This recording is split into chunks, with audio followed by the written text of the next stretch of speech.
right, this is going to be not a normal episode of Snake and Banter with me and Mauisnake, but it does have me and Mauisnake, and it is branded as Snake and Banter, because what we thought is, since Snake and Banter essentially is the brand of the two of us, we're going to do a one-off episode. And if anyone's ever seen my League of Legends content, where I work and do a show, that it used to be called Crackdown, but I now do a show called The Best Damn League Show, where I will dominate the very famous North American streamer. We had a one-off episode of that, where we took a Twitter debate over is Bjergsen or Doublelift, like the NA GOAT in the LCS, basically.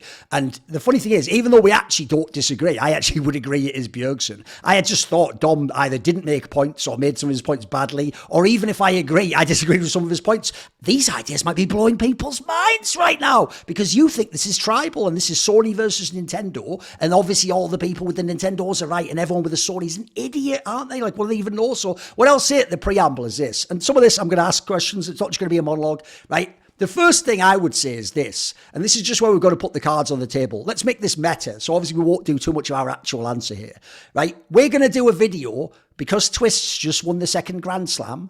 Is the NA GOAT, the greatest of all time player from NA, is it EliGE or is it Twistzz? The assumption being, if you've never watched any of this content before, most people, will find out if it was Maui, thought up until that title or last year or 2 years ago, it was EliGE. That was probably the consensus answer. By the way, I'd say I'd played a role in crafting some of that. Yes, okay. I have been known to influence people at times.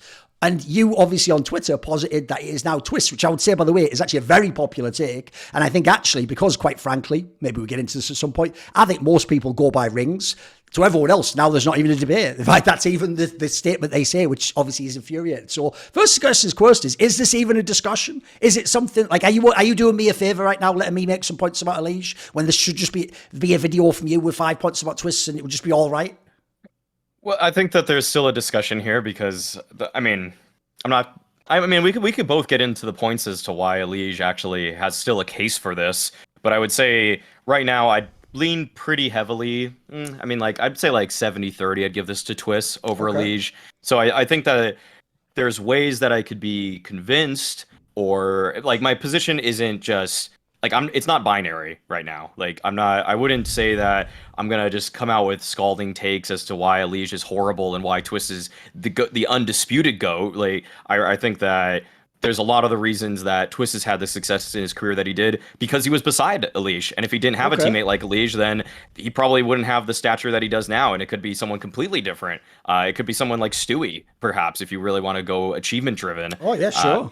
So I think like those are probably the three really for me. I don't really think that there's anybody else that could have been in the discussion, but I'd say the last couple of years really have done a huge disservice to Stewie. Okay, because what I would say at the outset is, I actually do think that when you do this, if you believe it's a discussion, and spoiler, that is sort of a trap, but I just want to see what you think. Because in my opinion, even if you think it's undisputed, there always has to be the discussion. Therefore, to make them undisputed, you have to lay out the facts. So if people don't know, like, I actually do think, by the way, the NBA one is the worst one of all time, because what it ignores is positions, era, everything. It ignores everything that actually affects a basketball player and how good he is. Like, for example, by that logic, without going into a meta thing, this will just tease people into what we're going to discuss now. Haven't you noticed how weird it is, Mauisnake? How all the greatest underrated players of all time are power forwards and they barely ever win the championship as a main star. It's almost like we're judging them unfairly. If people don't know the analogy, that's like judging all the entry fraggers and being going, they're shit compared to the fucking lurkers. Where's all the stats, homie? You were garbage. Meanwhile, like, we all know the greatest entry fraggers of all time. Like, some of them are the best players to ever play too. Like, they're fantastic players. But again, it's what context are we putting in? How are we dividing it? So in my opinion, first of all, the first thing you do,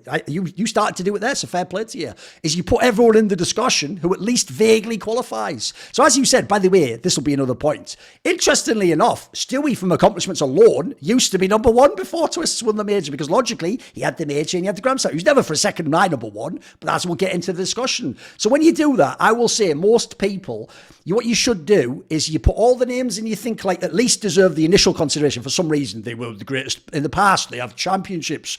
That even if just fans say they are, how about that? Then you eliminate the really obvious ones. You get down to, like, in this case, we're going to very easily get to 2. We don't really have to do it.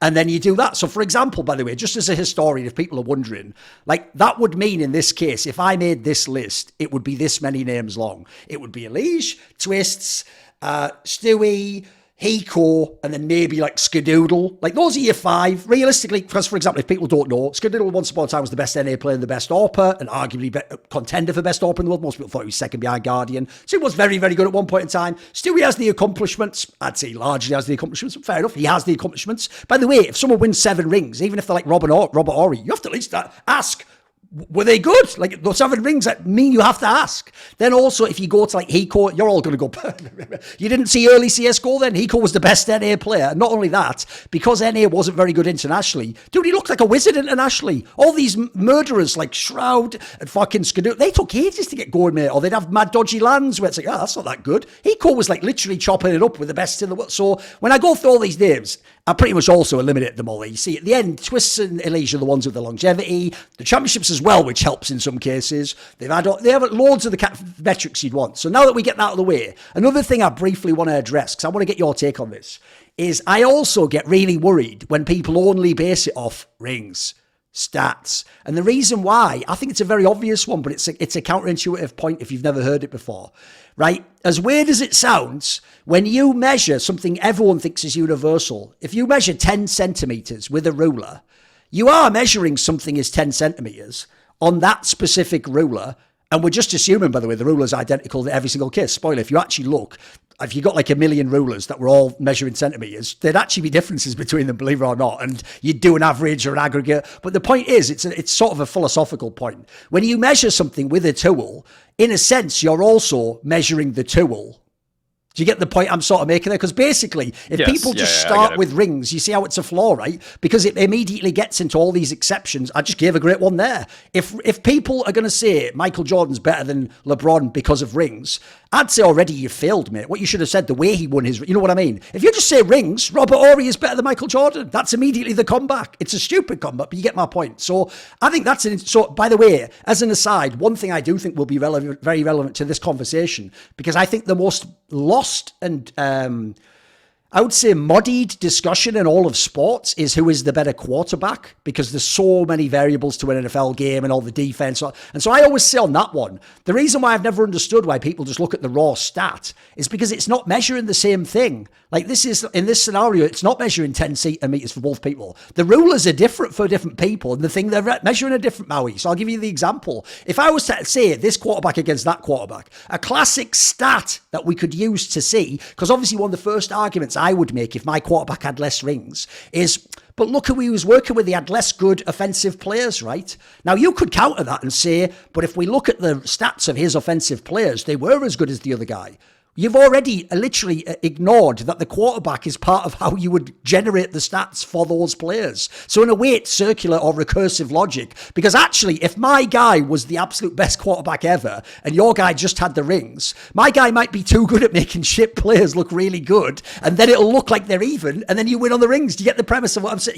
I know you get it, by the way. I'm mainly saying it for the fans. So I think as a result, the big point I wanted to get to was, this isn't actually a debate, even though me and Maui disagree. You could call it a debate if you want to talk about the old school spiritual sense of what a debate is. You have a salon, you bring your ideas, you battle them out, you make your point, you listen to the other person's point. The point is, I don't think that's what debate is. In the modern day, especially on YouTube, debate is just two people, usually completely tribal. They not only disagree, sometimes they don't like each other. They're just trying to score points. It's basically, I thought the short analogy I would make is this. It's basically why I hate the concept of the court systems in the Anglosphere, because if you don't know, a little bit of detail is when they invented those concepts in England of like the idea that like everyone deserves a fair trial and they should be tried by their peers, and you know, you should each have a defendant and a person accusing, right? The premise was essentially the idea that you would be a community, and so you do things like, we're trying to fairly try this person. In the modern day, it became a business and a sport, and everyone's just trying to only win, and so they do outrageous things. Like even the prosecutor knows there's a piece of evidence he's not going to mention that you have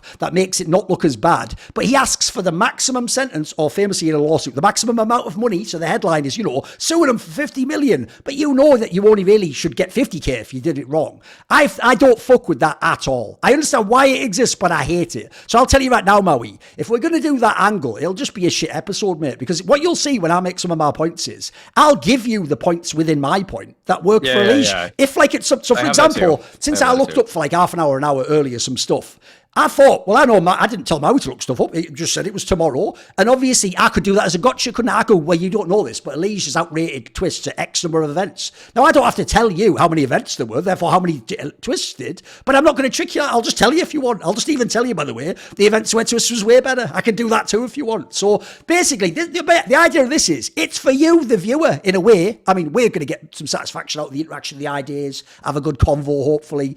So I feel like we're going to do this the right way, and people might say there's a different way forwards that's not just Twitter and Reddit, and you definitely don't have to insult people all the time, even though it can be quite funny, obviously, can it? So what I thought we'd do is, when we talked before, Maui was the one who suggested the show, so you can't be like, Thorin did like 3 weeks prep and then trapped him, and he thought it was just an episode. It's like, if you refer to Dossier 2, though, Maui, I think you'll find, like, it's not going to be like that. Don't worry. Like I said, it's going to be an interesting convo. But as a result, I asked Maui already, like, how many points do you have? What are they like? And so basically, you've done, quite frankly, as if it was a normal talk show. I'm the nerd who sort of tried to think this through as a big thing. Like, essentially, like I told you, I could do a video of my own. But what we're going to do is this. We'll do your points first. I'll do my point to it, counterpoint. Wrong show for that, isn't it? You all know that shit. And basically, we'll see where that goes with that. I'm sure within that, I'll use a bunch of our points.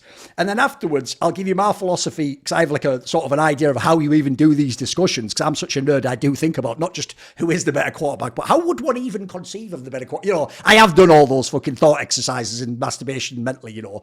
So we can do all that afterwards as well and see where it goes. One thing I'll just say as an aside, by the way, is obviously in the third box, instead of a guest, we've got the two people, haven't we? Now, I'm going to make a joke here because I know that really unwell or stupid people don't even process jokes and don't know what jokes are because they can't actually use their fantasy mind. So they believe everything you say is true or false. It's why they get upset and always say, like, you must apologize for the wrong result, because to them, you've lied. You just told a lie about who's going to win that match. And since you were wrong, to be an honest person. So what I'll say is this is why if you know the joke, you'll love it. Obviously, even on this overlay, I've tilted and skewed the matter into my favour. I've picked a picture where it looks like Twistzz is much shorter than EliGE, but it's like he's almost there, and especially with his hair, the most sort of like, you know, the most frivolous element, the most like sort of like flashy, you know, that's almost making up the difference, but not quite. And then also you'll notice in the actual box, because EliGE Versus is the top text, that's a little bit bigger in the font size, isn't it, than Twistzz? So subconsciously using your linguistic programming, and I'm already setting you viewers up to think no matter what Maui says, at the end of the day, isn't EliGE a little bit bigger, a little bit bolder? No, you get the joke what I'm saying. None of that's even true, by the way. It just so happened when I got the overlay and when I got the picture, that's how it looked. So I thought we'd just do it as a stupid joke, not least because, by the way, even after saying that, there will be people who actually think that that's all real. And by the way, I wish I was on the level where I was actually doing shit like that. I just thought that joke up as I was putting the overlay together. Snake and Banter is brought to you in association with Freeze Pipe. You know, when I watch Twistzz play Counter-Strike and he's firing hot as a pistol, I can only imagine how irritating it must be for the opposition, making them choke up and feel suffocated and unable to properly breathe facing that kind of pressure and that kind of aim. And that actually reminds me of the experience smoking a normal bong, where the hot, irritating smoke annoys my lungs and causes uncomfortable coughing. So thank goodness for the freeze pipe. Just put the food-safe glycerin chamber into your freezer compartment for a mere hour and you'll find it cools your smoke by 300 degrees to make the experience so much smoother and more controlled. Kind of like I feel about the experience of watching EliGE play at his prime in 2019, masterfully navigating the map and getting his frags. Freeze Pipe has all kinds of bongs, bobblers and dab or oil rigs to choose from too, like the Tornado Bong. Ergonomic design, low maintenance but high function, kind of like I hear Rain from Faces. Easy to clean, use and hold. It's like a big body in the body of a smaller bong. Includes the Tornado water function with twin turbine percolators spinning water in opposite directions, creating a mini twister in your piece. Now there's a Twistzz I can agree is the best. Get yours or any of their other great products at thefreezepipe.com with the code LFN for 10% off your order. It's the GOAT of freezable smoking experiences. So, okay, you can lead in terms of like, what's your first point? First of all, spoiler, I am on the side of EliGE. I think EliGE is the greatest North American player ever. You were on the side of Twistzz. So what I would say is this. Let me double check actually. One thing I want to ask before we start is this. I actually had this debate with you on an episode of Snake and Banter after the Cologne, I think it was, because if people don't know, Twistzz really could. I mean, a lot of people said he was the MVP, or you could do simple, depending on if you did the winning team or the player with the best rating. Yeah. A lot of people had that as his greatest win. It was a prestige event. And I think that was when you said that he was the NA GOAT for you. A lot of people already started the discussion then. And I think we had a battle back and forth. I sort of convinced you on an episode, maybe it's EliGE still, right? So my question is just this. Was it ever Stewie for you? Were you ever riding that train when he had the Grand Slam and the Major? Was that ever something you thought?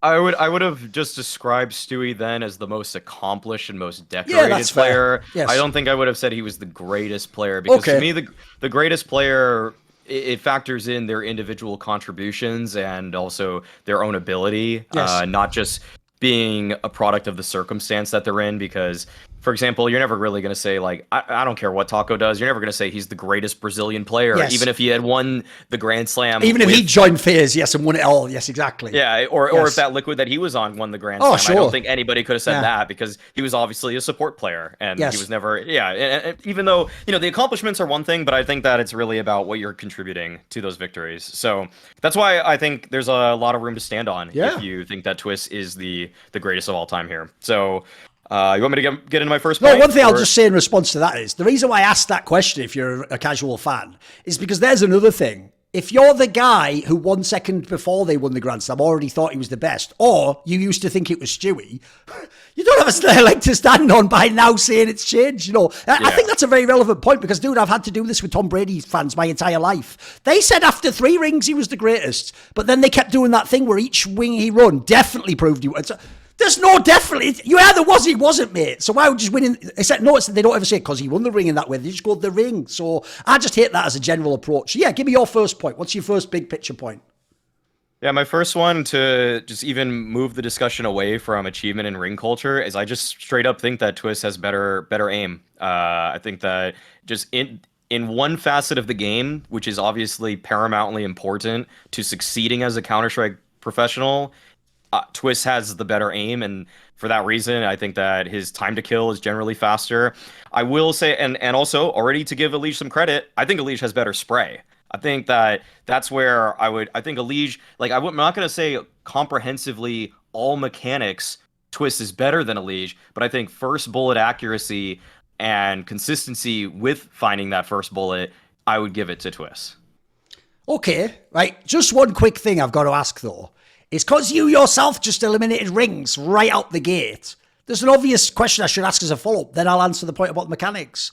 Then why wait for this championship? Right? Surely what you said last year was already right. Surely after Cologne, he was. Why concede the point to be on that show? Surely. But if that's the case, we're not doing rings at all. Wasn't he sort of always better than EliGE? Was there some component that means it's now he's better? Okay, I would say another thing that Twistzz had to get over EliGE is a similar amount of longevity as a top tier player. Okay. So that's important to you? Yeah, longevity is important, because I think that's kind of why and I'm sure we could talk about this for a long time. This is why Kenny S, in these discussions always pops up greatest operas ever, because his peak might have been the highest we've ever seen, but it's not just your peak. It's about how long you're able to keep that up, how many tournaments you're able to keep imposing that onto people.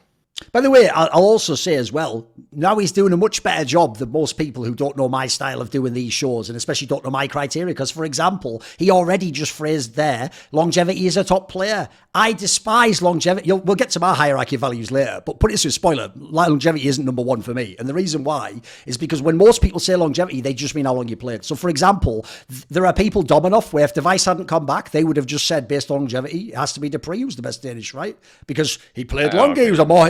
That's the point.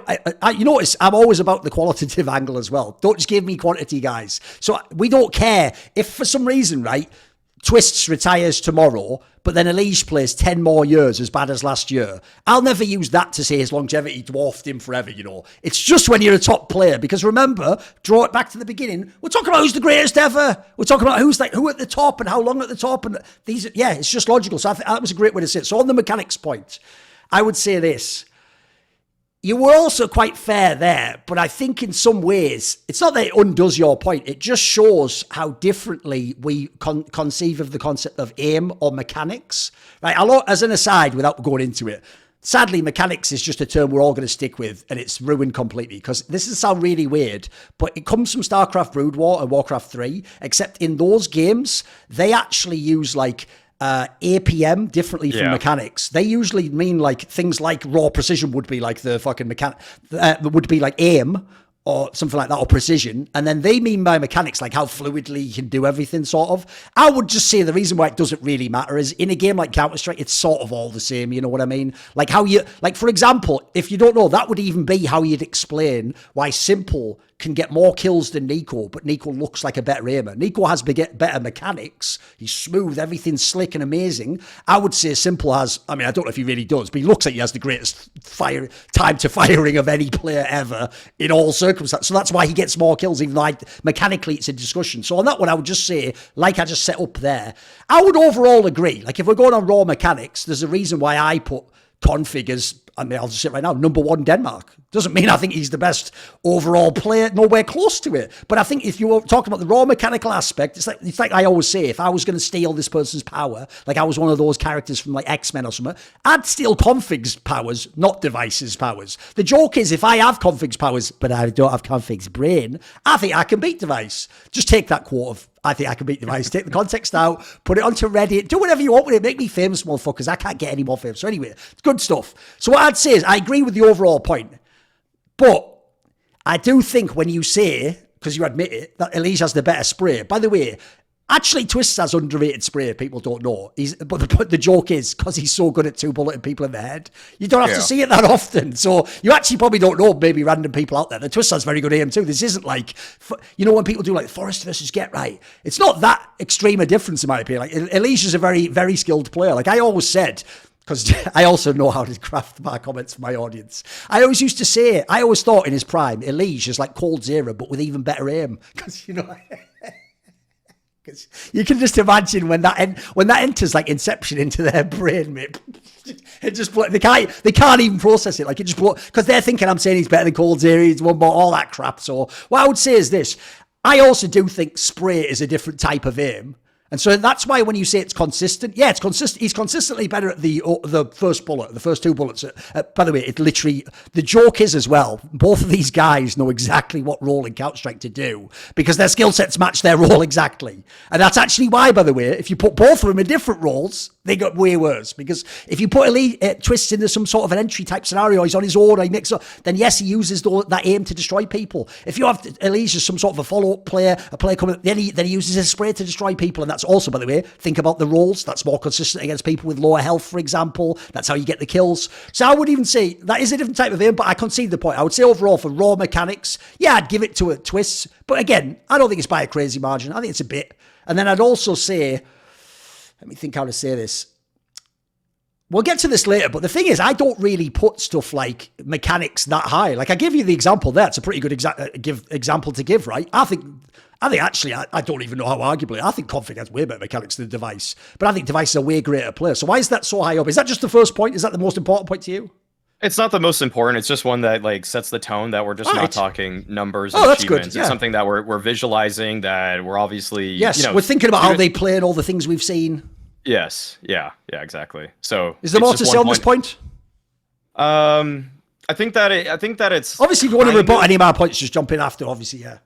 I think that it more or less speaks for itself in just the composite picture of a player. I don't think that you need to necessarily expand upon it. It's like if I think about someone's mechanics or aim, like, you know, that's probably 20% of who they are total. Yeah. And so I don't think it's not like an end all be all. No. It's just a starter. Just to kick it off. I also will say it is good to set the table because the joke is if we had actually have done the real conversation about Stewie 2K, like spoiler, that was where Stewie's gone already. Like these two murk this guy. Like no one's stealing any of Stewie's powers. They're taking someone from these if they're from NA, you know. So I agree with that one. What's your second one? It was longevity. He's a top player. Was that already said? We could. Well, I'd say that. Or is that one of them? Because you led into longevity. Longevity is not really a point for Twistzz here. Longevity is kind of where I'd say in some ways they're equal. So I did look this over. I looked up like how long they've both been tier 1 pros, and that's kind of the way I just decided what a tier 1 pro was basically a legitimate org that they joined. Both of these both of them, when they joined their first and respective tier 1 orgs, both played like at their first S tier lands within a couple months. It's basically 2015 if people don't know, yes. Yeah, so, well, for Twistzz, it was March 2016 was what I would consider his first. Oh, you're at TSM, you mean? Yeah, I was at the year off. Yes, it was 2015 for EliGE, basically, and then Team Liquid, and then TSM for Twistzz, right? Yeah, exactly. Yeah, So EliGE has been a tier 1 pro for 8 years and a few months, and Twistzz has almost been a tier 1 pro for 7 months on the dot. Which, if people don't know, is a very fair point to make. This is how you know this isn't divorce court. Because if Maui instead did it just like, we're only doing it from when Twistzz gets good, well, then the joke is I can't have the longevity, can I? Because they did play a similar length of time, but it's just one of them got to the top first, right? Right. And so like what I look at in longevity in that time period is, it's not obviously, I'm not taking these numbers for granted or anything like that, but HLTV top 20 is a decent indicator that a person or a player was near the top of the space. Playing at an elite level is the best way I could summarize it. And so EliGE has he has 6 entries in the HLTV top 20. Or no, sorry, he has 5. He has 5 entries in the HLTV top 20. Twistzz has 4, and the one year where there was overlap between these two players was that EliGE got it in 2020, whereas Twistzz did not enter the top 20 at all. Yes. But that was during an online year, and I think that both of us are likely going to downplay anything that was accomplished in the online era at all. Yeah. So they both, in some ways, they both have 4 top 20 appearances, is what I'm saying. Sure. I mean, one of the things I would say is this, though. I count the top online stuff very, very, very, very little. But with that said, I would say, just because it's a broader point we're going to get to, I'm sure, at some point elsewhere, one thing I'm not doing, and it's another area where, it's going to sound insulting, not to you, but just general fans who listen, because I understand when you do a hot take, you expressly try to get the take really fast, or when something happens that you feel a certain way. Like, for example, I've done this before. I've had someone play so amazing, I'm like, he's got to be a top 10 player. But then I have to sit down for an hour and think who my top 10 is and why. And then I go, shit, he's 11th, actually. Now, that's not a big deal. They're both fine reactions to the data and what I'm thinking about. But what I would essentially say is this, is when we do these lists, I'm not going to do this shit where it's like only rings count, only the big tournaments I care about count. This tournament doesn't count because, who cares about Epicenter or like some fucking CS Summit where, like, in my opinion, in general, when you're talking about a whole player's career, and we're talking about their playing their career, your career is your career. It's all the games. So online counts, it's just, I agree. It would be the absolute, but like I'm not even joking, mate. I would put online play in 2020 below even like a medium-sized LAN that had like 3 or 4 of the top 10 teams in. That was like a LAN though, like with the real conditions, stage and stuff. Even if it's, like I say, like a DreamHack Masters or something, like that DreamHack Masters Dallas, people will go, it didn't have a strat. It's better than the online era. It's real CS at least. It's something, the problem is online was too different. So I'm with you. By the way, notice I'm already conceding one. There's a year I had that makes the longevity, it's impossible for Twistzz to gain the edge. If I have 2020 for EliGE, and we use the HLTV ranking, then it's impossible to do that. Also though, I have to ask this one question though. When we do the HLTV ranking, I'm not saying you did this, but a lot of people, this is where you see how powerful metrics are, mate. Because it's top 20, when people want to make an argument for longevity, they just take if you ever made the top 20, right? Qualitative guys. I don't care. He did. Look, people like Simple made the list every bloody year. But if Simple doesn't make the list for another 10 years, and I'll give you a quick example here. Let's say Twistzz does make the list for the next 10 years. Here's why he won't be better than Simple. Because he was top 20 way more years than Simple. Simple was number 1. Simple was number 2. The difference between being 19, I think you might know why I'm saying that. Twistzz was 17th once, EliGE was 19th once. These also don't count as big as, the one where they're number 3 or 4 or 2 or what. Like, you with me on that, right? Oh, yeah. I mean, you wouldn't, like, right. I mean, Simple, I mean, that's kind of why, like, when I've been on the hot take show saying that device could overtake Simple, it's kind of like you have to use very specific metrics to make that case. And, like, it's kind of, I don't even know if it would align with my beliefs, but that's why that hot take show is what it is. You just kind of throw shit out there a little bit. Yes. So, okay. Yeah, I think that's a fair point to make, yeah. I mean, so that's one thing where it's just like, okay, so like to summarize why that could work for Twistzz is that in less career time, he's actually basically accomplished as much in terms of individual level. but you would see that the way like the rankings EliGE had on those lists were higher, so are better, not higher, but I mean, I had two that were higher, sure. yeah, well, I mean, like placed better. He placed better a couple times, so yeah, that's why. That's why I mean, like that's kind of like an even point for both of these guys for me, where it's like there's two ways you can look at it. That Twistzz is doing more in less time, or you could say that EliGE has longevity on his side here. I just put it. I more or less just place that in the middle. Like it's just kind of almost just like a statement that evens the ground, so that it's not really like a huge argument used for later. And that's why longevity in the discussion of these two players isn't something that I'm like really gravitating towards. It's like it's a very I'd say slight case for EliGE, but it's not one where I would give him a significant edge here for. I think that's where I might disagree. I think the reason why is this, because let me think how to say this. Basically, when we look at these two players, like first of all, we're using the filter of HLTV top 20, right? I'll actually like accept the premise to argue it and to debate on that point. But like I will say, when I make my own list of players, I'm not using things like HLTV top 20. And I'll tell you an obvious reason why, mate.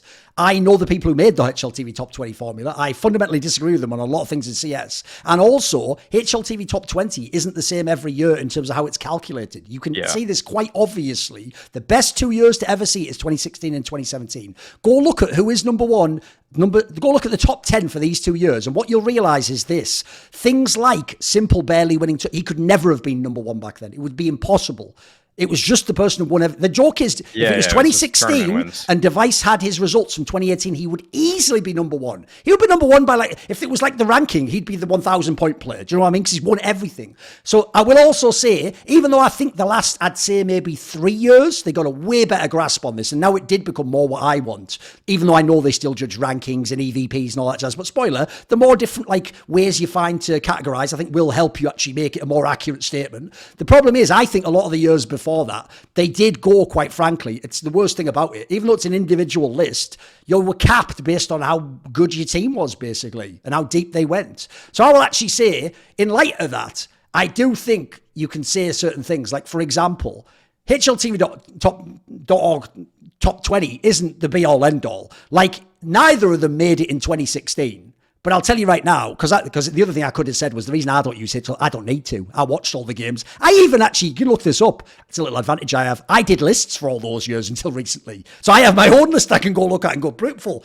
Oh, what's that? Fallen wasn't number 2. Oh, this guy's got a fucking thinking cap on. Oh, it's me. So I can do that, right? So first things first, look, in 2015, there was no Twistzz. So that would be a point to me if I was in divorce court. Spoiler, EliGE was nowhere near a top player in the relevance of this conversation. So that would be more like the example I gave before of if Stewie played 10 more years and someone like Simple retired or Twistzz retired, and that's irrelevant. 2015 doesn't matter. But I'm not going to throw all of 2016 out just because neither of them made the list. Because in 2016, there were some tournaments towards the end of the year where EliGE had amazing stats, mate, a big international lands. Like, we can get into some of that later, but so for 2016, I don't think that year counts. And between the two of them, I wouldn't say it's a whole year. Like, here's the thing, I've always thought it was when Simple left that EliGE became EliGE. So I think the latter sort of, let's say, third or quarter of the year, maybe third. I think Clone's usually in like July. Let's say like the last 4 months or something. I think EliGE was actually at a top player level. You can go look at the lands, and Twistzz was not. He was nobody at that time. He was just an up-and-coming guy. So I would give like part of 2016 to EliGE, essentially. Then I'd say this: if we're going to the other years, right, the problem is we can take out 2020, like you said, but we have to factor in, people have to remember this isn't for you, this is for other people. Obviously, yes, Twistzz was the only one to make the list last year, and he was higher the year before, though by a couple of points. I don't think you ignore 2016 as a result, or 2017, because we have to look at the longevity when they were top player. And in 2017, if people don't know, there was no Twistzz on the list. Right. So all I'm saying is this: you can join me if you want. Come, join me, Maui. We will conquer the world without the fucking rings. Or you can use your HLTV ranking, in which case, in 2017, it doesn't matter what Twistzz did make, because EliGE was the 12th best player in the world. Okay, well then I would... If we want to like bring in 2016 like that, then I think bringing in what both of these guys have done in this year, which hasn't actually made a list yet, is important because Oh, you can do that. It's almost Yeah, a similar length of time. It's like 3 months. Yeah. Yeah, roughly. And that's it. By the way, yeah, there's another thing. I was going to say, this is why years also won't work. Because even though Twistzz is going to win this year, it's going to be like a quarter of half the schedule, isn't it? Like, it's not going to be a full year even. Right, yeah, because of CS2 and whatever. It's actually why, by the way, I framed that tweet exactly that way. It's not that I don't think you can make the case now, but to me, it's like, bear in mind, in like fucking 3 months, we're going to know CSGO's over. Twistzz might win more. Who knows? Like, that's why I said that's when we'll have the conversation, basically, just because I think EliGE is better. So just to set that up. Okay, what else would you say in terms of like, so when you say longevity is a top player also, that's another thing I want to get into here. I'm a guy who loves to drill down. And if you notice, look, it's partly because I'm autistic, but I do interpret the world through words and what people say. So there's another thing. Just like I said with the HLTV top 20, not all top 20s are created equal, right? EliGE in 2017 was 12th. If people don't know, Twistzz has been 12th. He was 13th last year, and his best one ever is 9th, right? The year he was 9th, EliGE was 4th. And EliGE has been 12th even in 2017 when most people aren't going to remember. So all I'm going to say is this. I do think, like, being 4th is a big deal. Like, essentially, I'd ask you this. If Twistzz is so great, why is 9th the best he's ever been? And why last year, dude? A lot of people would say last year was his prime, would you? Yeah. I mean, last year was probably one of his best. I'd say. Is there a reason you think it was 13th? Like, how would you argue against EliGE's 4th in 2019 if Twistzz is 13th in his best year? I think, wasn't he 11th?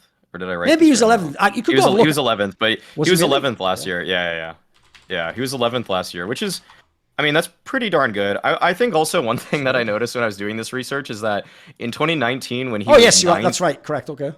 When he was 9th according to the HLTV list, you had him as we're using my list, are we? Because I think he was better than Naf. I've said it before, yeah. Yeah, I noticed you. Oh, by the way, I actually apologise. I should have had Naf in the discussion before, but I've already done videos in the past. I also think we would both exclude him just for these two, right? Yeah. As in, here's the problem. Naf is the player where the discussion, it's even framed by the fans. He's underrated because he's not the best ever, but he's really fucking good for someone who isn't the best ever, if you know what I mean. Like, essentially, to me, Naf is like Dennis Rodman or something. If he was your best player, I don't think you're going to win anything. But if he's your third best player, you'll win a fucking lot of tournaments, bro, if you know what I mean. I think he's almost like kind of between Pippen and Rodman for me. Like, and he had a couple of years, by the way, where best. he was a stud. Like, if people don't know, the joke is when we have this discussion, I actually think in 2018, Naf was the best of all of them, but that was the 1 year I think he was the best. Yeah, exactly. So, I mean, just so if someone watches, I don't want people to feel like we exclude. I just forgot him genuinely at the beginning of this on that one. So what was it you were saying about the angle on like the 11th versus 4th or whatever? Well, I mean, I think that if I wanted to, I was kind of thinking of doing this. It would take more time, but I think it's worth looking into. Is kind of like like rating them based off of a point structure where their placing is in the HLTV. You could tier it because I wouldn't I would never take it like 1-to-1, but like someone that's top 2 on their list or top 3 on their list should get like 5 points. Someone that's between 4th and like 8th should get like X points or whatever. And I think that if you do that, EliGE definitely wins this. I'm pretty sure he wins this. I think he does. That's a fair point. It's not by loads, but he does. Yes. Yeah. So like that's why. I mean, so he wins a couple of those, I'd say, and I'd say that like what's like this case though about EliGE at the end of 2016 that you were bringing up, going into 2017, how he was doing so much then. Like, I mean, Twistzz is gonna be. I think. At this point, Twistzz is going to be a top 7 player this year. I think that's almost like based off of what's happened this year. Just half a year, yes. Yeah, based off of this half a year that's probably going to be played. Like it's already half over, and he's a top 5 player. He's rated higher than Simple on LAN this year already. So I think there's a pretty good chance Twistzz is going to be top 7 safely. He could even be top 3. You know, so that's the range. And EliGE is not going to make this list at all. So that's going to be another strike against EliGE. It is extrapolating based off projected, of yeah, sure. But the point is, like, we can't skip forward 3 months in time, and also let's just do it. Yeah, sure. Right. Okay, so what was the original? No, I think you made the point. Okay, yeah. Then I can move on to the next one then. Yeah. Which is that I think that with the choices or with the hand that Twistzz has been dealt, I'd say that he's made significantly better career choices. and that has led to him having the achievements that he's found, like with winning the Grand Slam, with winning the handful of S tier tournaments with FaZe. I think that those go hand in hand, where it's like it's a little bit of judging this player for what's going on outside of the server, but it's leading to the achievements that like other people would grade these players on. So it's not a ring argument in itself. That I'm just looking at these 5 tournaments that Twistzz has won with FaZe, where he won the 4 to contribute to the Grand Slam and the Antwerp Major. I'm also looking at the fact that he put himself in a position, reading the situation and the like environment well enough, that he knew how to slot himself for success. Right, what this is showing is that we have different... By the way, this is why I call it a discussion, not a debate. Yeah. This is showing that we have a different hierarchy of values, because that factor doesn't actually factor at all on my lists. In fact, I designed my hierarchy of values not to include that. And the reason why is, first of all, some of that in a way is hindsight. Like, no one can really know the outcome when they join a new team or when they have someone join a team. It's one of the reasons why actually maybe one day I'll do this with someone. Even though I could make it sound like Nico's a total moron, some of the times he was making, in the limited set of options he had, the right choice. Like, a lot of people might not know, if you actually know how FaZe the org operated, he actually sort of we had to choose between all those bomb washed up IGLs. He didn't have an option to get like Carrigan. Well, the joke was he'd kick Carrigan, but you know what I mean? You couldn't get, there was no Carrigan replacement he could have gotten. Like, they wouldn't have had the money, or they wouldn't have paid it, or the player didn't want to join, if you know what I mean. So the only thing I'll say about that is, the reason I don't like that is because, to me, it does take what I think are the great individual players that lists allow you to actually credit. So if people don't know the classic examples, I'll try to give you a basketball one, because I know basketball's more your thing than the NFL. It's just I've been watching the NFL a lot the last year or two. If I'm going to do like a basketball one, like one of the greatest examples of all time is, if people know the classic player from the 80s, Dominique Williams, or even in the modern day, you know what, fuck it. Let's not, I won't drag you back. Let's do now. Damian Lillard.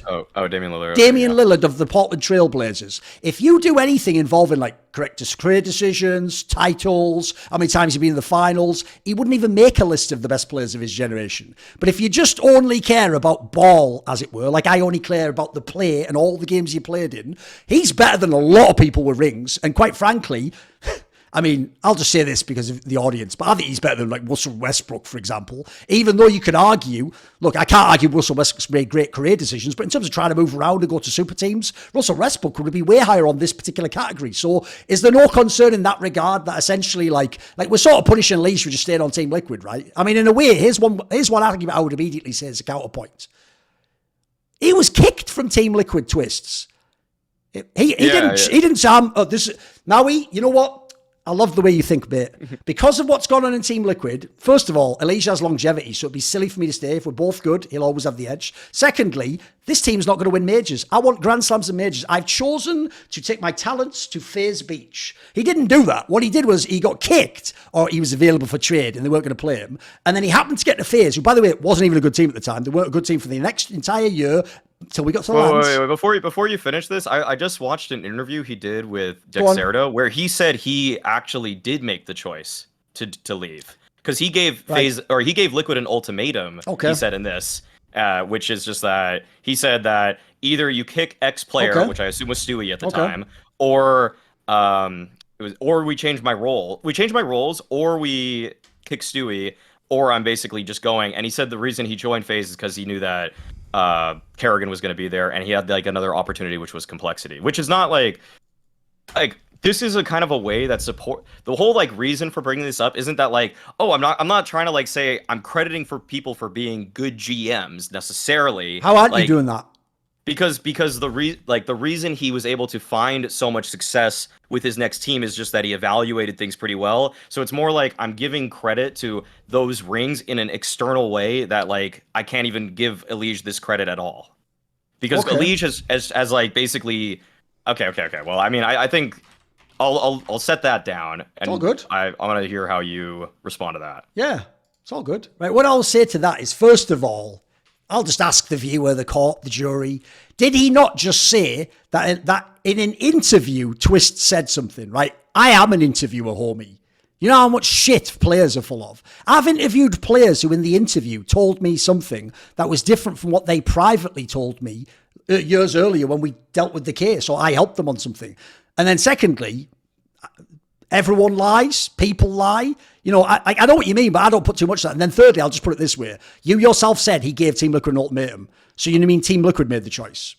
You don't make the choice in an ultimatum. You can't. You're saying to the other person, by definition, you make the choice. And notice you didn't even say, I'm leaving unless this team gets good. You were like, right, either kick this guy who's bad, give me a different role. By the way, I'll tell you right now, different role would actually probably be the way to get the best role in Team Liquid. Kick Stewie 2K doesn't give him any Grand Slams or majors. That's why I'm just saying, I just don't, it's not that you can't have this point, I just don't agree with it. Like, if they chose Kick Stewie 2K, all your argument just fell out from you. I didn't do that. Like, you built it on that. Thirdly, third option was moved to FaZe, because even though everyone knows now, it's brilliant, it worked out, his girlfriend's in Europe, like, they all sort of low-key wanted to be in Team Liquid. It was a power battle if people don't know. It was like Stewie with Fallen, with EliGE, with Twistzz, and it was like fucking Game of Thrones. What faction this month? And I've even heard part of why that team was a nightmare is because maybe one month it was like these two against these two, but then suddenly one joined the other. But then a new faction emerged. You know, that's just fucking behind the scenes. So look, I take your point of when we're trying to intuit things, we use obviously concepts like this.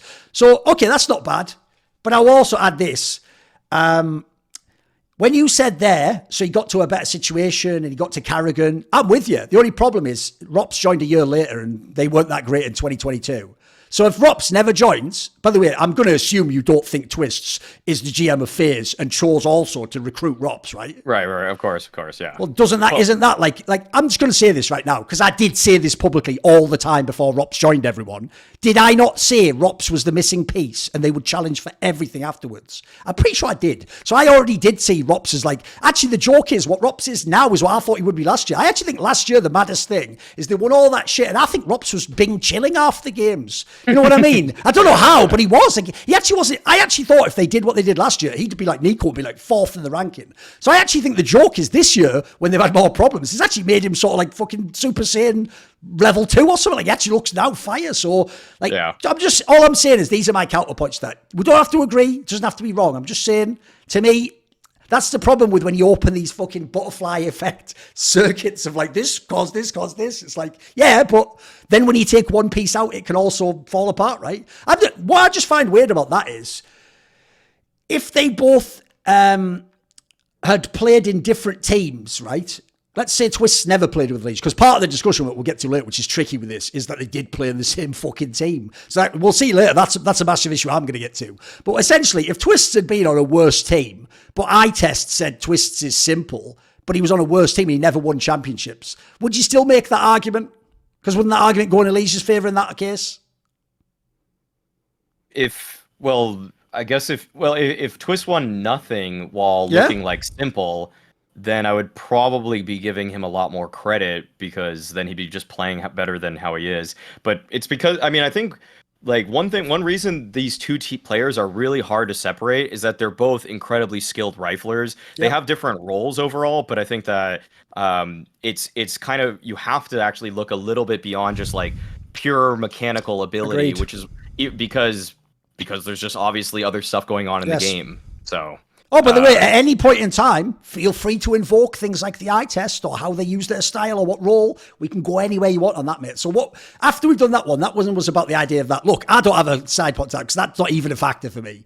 Like, okay. I know why you might do it, but like, as I said, like, I'll give you the obvious example. If I'm ranking AWPers all time, look, this is tricky because player and AWPer can be different when we talk about the role. If we're talking about the pure AWPing role, I probably would still have Guardian over Device. I think Guardian is a fucking supernatural AWPer who came from heaven and just like his fucking little rocket from his planet got knocked and it didn't land in Sweden. It landed in fucking like Slovakia, and that's why, guess what? His best decisions took him to Narvi, where he didn't speak Russian enough, and then maybe he could make a major final lose. But all I'll say is, I think we all know, if we feel what we feel about Guardian, does anyone blame Guardian for that? Does anyone go, you idiot, why didn't you join bloody Cloud9 when he could have? Because maybe he could have, maybe he had that offer. So essentially all I would say is, like, to me, it's not as relevant a factor, because I actually, like I say, I want my list to actually say, if I think Guardian eye test was better and better for longer, he's just better. It doesn't matter the device, maneuvered between teams or got the right teammates.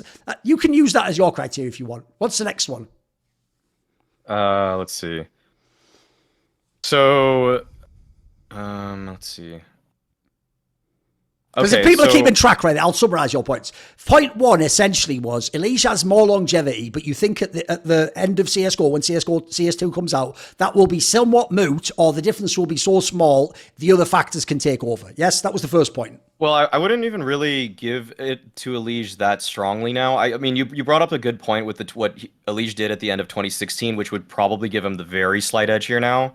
I wasn't really factoring that into this because I was almost putting them on like pretty equal footing in my points. So yeah, okay, but yeah. I mean, I'm just saying, look, mate, I didn't do that. If you invoke the HLTV ranking or that type of a thing, remember HLTV ranking is also based on stats and rating. By the way, I'll even throw this in there. The reason why stats themselves, I think, are so inferior to the eye test is, I'll just say the fucking name, JAME. Right? There is a stat on HLTV.org that has tortured me as much as JAME has tortured everyone else. It's called impact. Now, here's the problem. I can't tell if JAME is the exception or the canary in the coal mine. And here's why I say that. Because when you have players who are entry players, I understand impact suddenly. It seems to work. Impact for entry seems to be the secret way we know that a 1.6 from config was amazing because he has a 1.2 impact and then he did all this shit. Meanwhile, we know that like a guy with fuck all impact who just got a lot of eco, maybe his rating is higher. But the problem is, if people don't know, JAME is the beta player. He's not the entry one. I get why your kind has the high rating, but somehow JAME, it's like, the joke is, it's like he made the HLTV rating. Like, it almost feels like it because somehow he can have events where the rating is bonkers. And I don't get that because when I watch it with my eye, I'm like, what is the impact they're judging? So all I'll say is, the reason I bring that up is, like, if we're using stats, that is one where if you go to some of the years where they have the same rating almost, the same kills almost, on those years, EliGE has the higher rating, sometimes by a lot. On the impact, sorry. Yeah, I honestly, I've stopped really caring about impact rating, if I'm being honest with. But you care about HLTV top 20s? Well, I think of the general gist of like how strong a player is. It's something that I refer to, even though I'm not like. Well, then what about the overall rating? Because the impact rating is part of the rating, right? Yeah. But it is, but also like KAST is part of it. Which it is. Also is I also think that's wonky as well. Sure. Yeah, it's a really strange one. I think the stats that I've kind of cared the most about always, because when I was playing, this is how I felt people were like contributing, was always ADR. Kill death ratio and kills per, like ADR is pretty similar to kills per round when you boil it down. So I think those three stats are like my biggest three for sure. No, I'm with you. And I'll also say, if people don't know, that's why I had that discussion about Michael Jordan. The point is, the the kill death ratio is destroyed by the AWPers, but you just take AWPers out the convo, don't you? Like, these are two riflers. We don't have to care what fucking Simple's, what his James rather. James is the better example because James is a worse player than these two players historically, but he's going to have a fucking bonkers, he's going to have a crazy differential, isn't he? Because he's an AWPer. So yeah. Okay, I'm with you on that one. Yeah, and then like for advanced stats beyond that, I like entry stat a lot, but I also think that it's not really always representative because I think that like the person in a 4v4 that makes the first move is just like another entry fragger in that same round. It's just that like it doesn't show up there. So that's why you have to watch games to see that for honestly for FaZe, like a lot of times that's Twistzz for me. Twistzz is like making that second move a lot of the time. He's going for like an info play or something like that. But like, you know, Rops is going to be the last person to almost always do that, except for the most recent tournament where he changed it up a lot. By the way, just quickly summarize, what was the overall point there and why does it go to Twistzz? Jeez, what was the... That's the problem. I can't quite remember where we started. How did we get before I said about impact? Well, we were talking about where they were. Oh, okay. Like where they were in like longevity, and that like where Twistzz right now is gonna get the edge is that if you like. Oh, it was about the HLTV. Today, how many top 20s and stuff like that? Yes. Okay. Yeah. It's you were arguing against the longevity point. Okay, now I remember. It's all good. Yeah, it's all good. I just think they're pretty balanced in longevity. I think EliGE gets it by like a smidgen here. Okay. So if you wanted to use longevity as a case against Twistzz, that is one against him. Yeah. All right. What's your next point? Well, then I would, even though I know you don't like this one, but it is about team success lately with what team success is on my hierarchy. It's just spoiler. It's at the bottom. Okay, yeah. So then I think that's obviously one where it's just that he's won 5 trophies with FaZe. He won a major with FaZe. He won the Grand Slam with FaZe. Strong contributing member in all of these tournaments. And so I think that when you look at the trophy cabinet, you do have to like it just kind of matches. Oh, the trophy cabinet easily goes to Twistzz, of course. Yeah, but like the way he's gotten it is not like a position where we were referencing Taco earlier. Like he was significantly like contributing in these championships. I think like it's like it is telling that he never won like the HLTV MVP for any of these, but like he was damn near close. And I think I for one think that if you would have given it to a player on the winning team, he would have got it for Cologne for me. So I think that's like a huge one for him that he was. Oh, because they gave it a simple, like, yeah, okay. They give it a simple on the other team. So I think that's one where it's like such a massive tournament. And by the way, there's even a point to be said there, which is if it was pre-2018, he would have got it for that reason. Even HLTV used to give the MVP that way. Just to the winning player. Yeah, or, nearly always. The best player on the winning team. If you don't know, you had to actually be bonkers to ever get it without, of course, yes. Yeah, exactly. So I think that what he's accomplished in the last, year with FaZe, I guess a year and a couple months if you're including Kato of last year, has also bumped him above EliGE for me because he's shown that in the modern meta that this is almost like another, it's not exactly a longevity argument, but it's kind of like in the modern meta of CS, he's proven to be and stayed a more relevant player. Like the only problem I have with that is because obviously I do also include championships. Like I say, I put them at the bottom of mine, and it's like the last thing I sort of use to separate players that are of a similar level, longevity, peak, all that jazz that we get into. It's something I then factor in. Partly because that's why I don't put in the thing you said before about moving around. One thing I acknowledge is not only is it a team sport, so your teammates, if they're different, can play worse or better, which is a crucial point we might get to here, but more importantly, there's GMs, and sometimes you have no control. They just fucking put a shit player in the altar. Like, Simple isn't a worse player this year, because if you don't know, actually, he's climbing up there after this last tournament. He looks like he's going to get his shit back together, maybe end strong. If he ends strong, he's not somehow worse this year because NPL plays with him, but that will mean he can't get as high on certain lists, and it will drag down how many trophies he wins. So just to shade this in, to ask, it's not just trophies, right? Like if I come second, it's not trophy or nothing, right? Second's good too. Top 4 can be good too, right? Yeah. And I think if you're going to bring up the fact like second place matters a lot, EliGE has a lot of damn good second places. Yeah, no, by the way, that's an obvious point I'm bringing for my case because EliGE, he was in fucking Team Liquid, he didn't win that much, did he? But you can't just chuck like all the fucking top 4s and seconds out of the place. So one thing I'll say is this. This is an area where you will feel like I've trapped you. Like I set this up, I sprung the trap, I've got all the fucking shit ready. I just knew this would be an area, because like I said, I'll do my own video on this. I just knew this would be an area people would want to talk about. So I actually went and I looked it up. And crucially, maybe I'll do something different with my video, who knows? I know everyone out there does use the shorthand, the HLTV rating. And they use how highly you were ranked in the HLTV rating. These are two things a lot of people use. Maui himself just referenced it a few times when he was making points about people. So what I would say is this, is if you actually go and look up some of the things when Twistzz won these titles with FaZe, I'm going to shock a lot of people right now by using your own not yours, Maui, I'm talking about everyone's metric if they're using the HLTV stuff. So I'll give you a couple of details that might shock you. So first of all, I actually, by the way, first things first, I think the MVP of this tournament, ESL Pro League Season 17, was a 1A, 1B. If you want it to be Twistzz, it could be Twistzz. I think I put Rops, but in my opinion, Twistzz and Rops both, if you go look at the rating, you look at that aspect, you could easily pick between either of them. It's sort of like, again, pick your preference. So he might even have, by the way, again, have had an MVP he was stolen from. I'm just going to give you that one. And I'll say the same thing. If you're using the old method, he would have won the one at Cologne. So you actually would have had 2 trophies where he's also the MVP. But here's the problem. I went up and I looked at the other 3 trophies they won. And this is where it starts to get dodgy. Because remember, we're counting this against EliGE. Right? When I say someone won a trophy, Maui, what I really mean by that is not just like they picked it up. Like Taco didn't win all.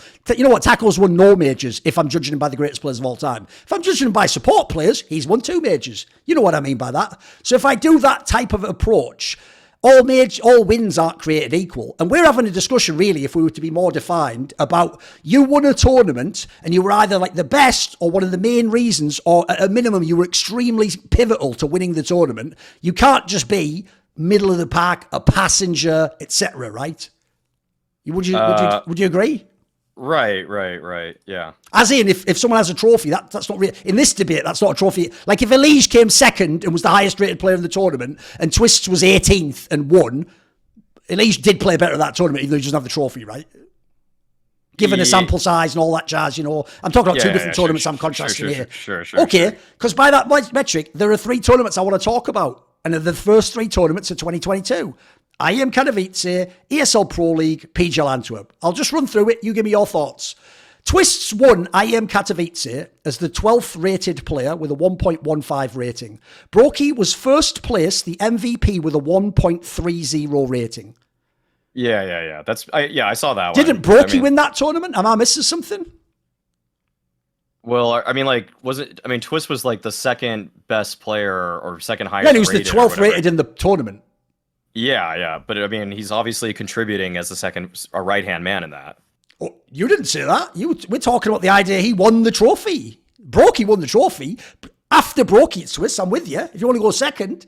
Even then, though, 1.3 to 1.15. I hate ratings, mate. This is why I think maths is shit. Because maths actually takes what you know and believe and have seen and tells you it's not true because some wonk in fucking Serbia put a 7 into a formula instead of a 5. So everything your eyes told you didn't mean anything there. That one, by the way, I picked because it's the best one for you. He's at least second. You can see where I'm going. On ESL, go on. Yeah, okay. I mean, I look at ADR of like top players a pretty frequent amount, and so you brought up like ESL Pro League season 15. That's the one. That's another one that they won. We're gonna get to it in a sec. And Rain was, I think, MVP in that one, but he only had no, that was the major. Oh, okay. Wait, who won MVP for Pro League season 15 then? It was Rops. Rops. And Rops in this one, I can tell you, Rops had a 1.16 rating. Brokey had a 1.16 rating. Twistzz had a 1.13 and was the 28th ranked player in the tournament. So for you, the 28th ranked player won that trophy. So this is why I brought up. I don't say that. I care about KPR. I care about ADR a lot, and I care about what was I saying earlier? Beyond entry stats. KD, KPR, differential. ADR, yeah. Differential. So in EPL, Rain had actually the highest ADR of everybody on FaZe with 77.9. Twistzz was right behind him, just 1.5 lower, and Rops was actually like 4 lower than Rain. So that's why, again, like I care about ADR a lot, and I think that when you look at ADR in this, really Rain did the most damage, and Twistzz did the second most damage. Rops did the third most, and yet he won MVP. And that's kind of why I honestly like the baity style of just closing things out sometimes is like you're not actually doing that much damage. If you're doing that little damage and you're putting up the highest rating, then your teammates obviously inflicted a lot of damage, and they probably gave you info which was able to help you clutch these rounds out, which again is like, it's one of those other eye test things where it's like not all clutches are created equal, even if it's a 1v4 versus another 1v4, because a 1v4 that Twistzz gets with 4 headshots doing 400 damage is much better than a Rops. I'm with you. 1v4 if he just kills 3 people that were already at 20 HP because Twistzz and Rain lit them up. By the way, you're actually helping me argue against stats and ratings right now, mate. It's the reason why I've told everyone forever, if you use these approaches, Fur can never win, and Cold Zero will win every MVP ever. Not least because the better Fur does, the easier Cold Zero's job gets. Now, even with that said, though, there are differences. So just as an aside, if people don't know, it's why famously I always used to argue, please shut the fuck up implying Xipnix is doing anything close to what Dupree and Device do. Because the point is, I made a whole video, he has the dream job. He has people who comment his language perfectly, who shoot the enemy low, who know already where the enemy is going to be their tendencies, who call properly, who set him up, who AWP them, shoot them. Listen, he was the best of the people given his circumstances, but his circumstances were also better than anyone else's who's a support like that. Now, Cold Zero wasn't a support, but he also is baity, but then he cleans up every time. So all I'll say to just throw that back is, I'm with you actually on that. I do think some of these stats, they're not absolute, but ADR matters even if you didn't close the round. I will just say though, we're not actually in agreement with the general world here, mate. The general world really believes you can have a game where you make 0 out of 8 shots in the NBA, but you make the last 3 baskets and you're clutch and you're better. Yeah. The rest of the world does that. I don't though. I'm not with you on that. I'm with you on that one. That's fine on that one. Like I do think, by the way, there are times when, especially individual tournaments, Fur was better than Cold Zero. It's just the way the team's set up. It's almost set up to make Cold Zero the best. I've always said that. Yeah. Okay. So one thing I have to say about that is this, though. You immediately invoked something I have to call up, though, right? It's one thing on the one about ESL Pro League. Like, my problem with that one essentially is this. I think when all three of them, first of all, three of you, like, that's an example why I say they do it by committee and phase. But the problem is, your case that they win the trophy, it's kind of shit if they have committee, isn't it? Because where's EliGE's committee? That would be the obvious thing. Now, you might say, but he had Naf and he had Bro, he would come like, he had some mega ones. Like, I'm not picking out the tournaments where he was 28th ranked and going, there you go. Fucking, there's a trophy for you, mate. I'm taking the ones where he was 4th or he was 9th or something. And by the way, obviously, the reason why 9th can be okay is you're going to have people who play 6 maps or 8 maps who get absurdly rated. And we ignore those ones. We can almost take those out for the convo. But what I would say is this. I'm sort of with you a little bit, except I'll just say, I still think it's a bit wild that if we're counting trophies, we're like, right, Simple won that tournament, and and Twistzz won this one where he was ranked 28th. It's like, yeah, those aren't created equal. You get me? Oh yeah, for sure. Well, okay. Yeah, I mean, I don't put them at the same level or anything. No, I'm just saying if we were comparing the trophies, like what is essentially if we were making it like the trophies should almost be at different sizes. Maybe Twistzz is this big, but Simple's is that big. You know what I mean? That big as opposed to that big. Yeah, it's still a trophy. I think there would be a modifier based off of contribution. The problem is this one. Yeah. Now I have to ask you about the big one. Because remember, EliGE's never won a major. So I've got to ask you about Twistzz winning PGL Antwerp. Because on this one, he was the 28th ranked player again, with a 1.06 rating. In the final, he went -1 and had 33 kills over 2 maps. Rain was the MVP, first rated player in the tournament. Brokey had a 1.2 rating. Rops had a 1.12 rating, right? And Brokey did as well, right? Twistzz was the 4th rated player on phase, didn't even carry the final, and was 28th overall with a 1.06 rating. All I'm saying is this. Bearing in mind Rain is like a fucking supportive entry element and doesn't even have the best CT positions, minus Nuke actually. That's a bizarre one. Nuke outside CT is actually a very good fragging position. Isn't this one of the worst trophies Twistzz won, even though it's the major? Yeah, it's actually fair. That's a fair point. That he was carried at least in that final and didn't have the biggest contribution as an individual player. I'll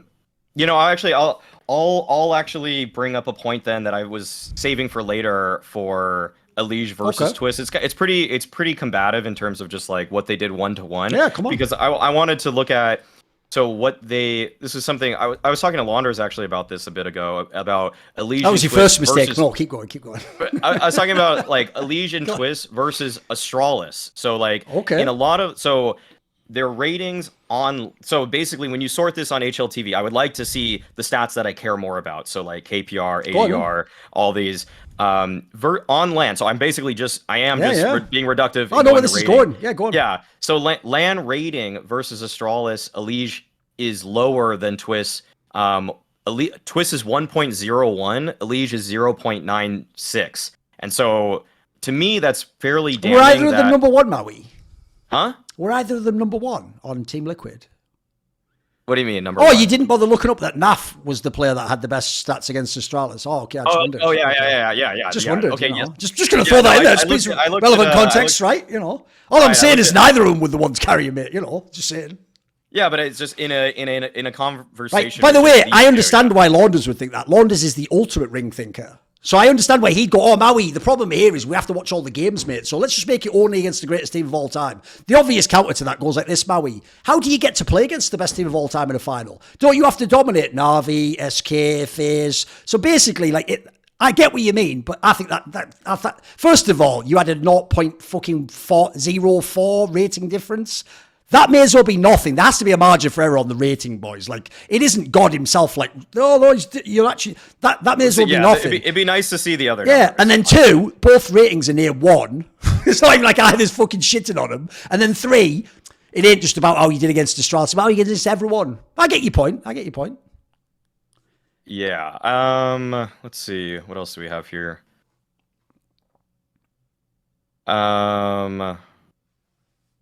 I would say this also subjective, but also just that I've seen, it seems like more people when they've played with EliGE have gotten worse or just kind of like lost confidence. Whereas with Twistzz, I mean, we see basically what's happened with the new lineup with FaZe, that everybody's playing to the peak of their ability. That this is something that also is like kind of it's really difficult to go 1-to-1, which is why I was lower on my points. It's just like this is also due in part mostly to probably Kerrigan, the coaching staff, the motivation of those individual players. But we see, like, for example, a resurgence in Rain's form pretty much right after Twistzz gets there. Not too long, at least not too long after Twistzz gets there. Also, it does coincide with Kerrigan getting there too. So that's why this is a little bit weird. You might have done something, sure. On the other hand, when people join EliGE's teams, we see them get less out of themselves. Like Grim, for example. Right. Grim, for example, playing significantly worse than what he obviously was capable of when he was playing on the team that he played with before Liquid and the team that he was on after Liquid. So it's like this period where he touches EliGE is just like he's worse as an individual. And I would say that this isn't like the only. So like there's a couple people you obviously can't consider here, like Naf and Nitro, obviously, because all we have is the reference point is just that they've literally only been on this team. But like Fallen, for example, actually like was worse on Liquid also than when he was just playing, on his old lineups, or then even the new lineup. With Imperial, he's looked like a better player. So I think there's something to be said there too. Right, obvious comebacks here. Maybe you can sort of expect some of them to come. Right, so when players join EliGE's team that Twistzz is also on, it's just EliGE making them worse, right? So were you in the room or something? Wait, how could they possibly know that? What the fuck? Why did you not mention that? Dude, you made it sound like they played on different teams. What? Wasn't Twistzz there almost the whole time of EliGE's career? That was the whole thing we just set up. But magically, Twistzz wasn't making them worse. What? Am I losing something here? I really think that's a wild point. Well, they also said that basically Twistzz had to change his spots to like fucking hell. These interviews are killing me, mate. I tell you what, Twistzz, you win. You're the GOAT. You're the GOAT of interviews. You know what EliGE's problem is? EliGE won't do fucking reflections with me. That's the real reason why you're not the GOAT, EliGE. If you do reflections with me, I'll tell you already what to say. We'll make you the GOAT tomorrow. Every tournament, we'll tell it. We'll even fuck around with it. We'll go. You know what? I even heard a rumor that actually they fucking give Twistzz kills in phase just to keep him happy because he's so arrogant, You think someone with hair like that's down to earth? Of course not. He's a fucking attention whore. I could do that all day, couldn't I? So anyway, you get the point. That's a joke. But okay. So you think it was mainly... Look, I'll acknowledge the power player within Team Liquid. And don't worry, the motherfucker did it just like Nico, where the way you do it is you're smart enough not to be the guy who in front of everyone who goes, kick this man because I said so. You do it all behind the scenes. You do it by inference. You do it even by stuff, by the way. Like, people become conditioned when they're around unreasonable people to behave in a way that makes the unreasonable person not wig out. You even start, the joke is, Nico and EliGE fucking incept the idea of people getting kicked and recruited. And it just happens. And the best part is, because they're both sort of a bit silly like this, at the end they can go, whoa, I never said to kill that priest, man. I just said, won't someone rid me of this meddlesome priest? Like, they do that fucking game all day long. So I'll give you that. Look, if I had to pick between the two of them, EliGE seems like the worst, the more corrosive element, if you want to use that one. I just find that a weird angle, because here's why. I'll give you that he is. One, what a weird angle to be in an individual player breakdown. Like, at the end of the day, it's about what you did individually. Now all of a sudden we're like point guards, making people better. This is so, you must fucking love LeBron. No wonder you love it. Oh shit. I've just realised why you think Russell Westbrook's good. My God. No, it's all of it. Suddenly it's falling apart. I'll say here's an obvious counter to that. Did EliGE make a player called Twistzz worse? I wouldn't have said so. It was Stewie. Because I would say, on all accounts, it was Stewie. I could say if you look at even Twistzz, like, this is why I think rings suck, right? Even if I don't even know if last year was Twistzz peak. Like, maybe I'd have to go and actually literally watch the 2018-2019 games, pure eye test to tell. Like, he certainly won more. I can't deny that. But he also, those other years, was always in semis and finals and had some excellent ratings. And so already I think that's a little bit wonky. Because to me, it's like, if anything, surely Twistzz is a great argument against that. Isn't the Grand Slam a great argument? You know what I mean? Like, we can do that all day on both sides. So there's that one. And then also, when you said it that way, just because of the way you phrased it, where you were like, Rain's level improved. This one's mad because you haven't even got an interview for it. Rain's level got better when Twistzz joined. So you infer that it was Twistzz, but then you throw in, but then Kerrigan also joins, right? It isn't even just Kerrigan. Because again, a lot of people are going to do this, so I'm going to bring it up. Twistzz didn't fucking join with Rops in the beginning of 2022, guys. That didn't happen. He joined at 2021 and played a whole year and a bit, and played a whole bunch of lands before he ever got, he joined it wasn't it like fucking March or February or something of 2021? He played the most of the year, and then Rops joined. Am I missing something? By that logic, Rops made Rain better. Am I missing something? I guess the way that I would frame Rops was the last one in, and then Rain got amazing and won MVPs. Yeah. That is true. Yeah. So. By the way, this is why it's not a debate; it's a discussion. So. Right. It's all good. I mean, I think that point was like pretty low on my list because it was kind of like, it's just more like EliGE is toxic, like just based off of every account. Wait a minute, so a real point on this list of why Twistzz is a better player is that EliGE is toxic. I will just say this. I will just say this quite obviously. Yeah. By that logic, ZWoo is the fucking GOAT of CSGO, or Device, easily.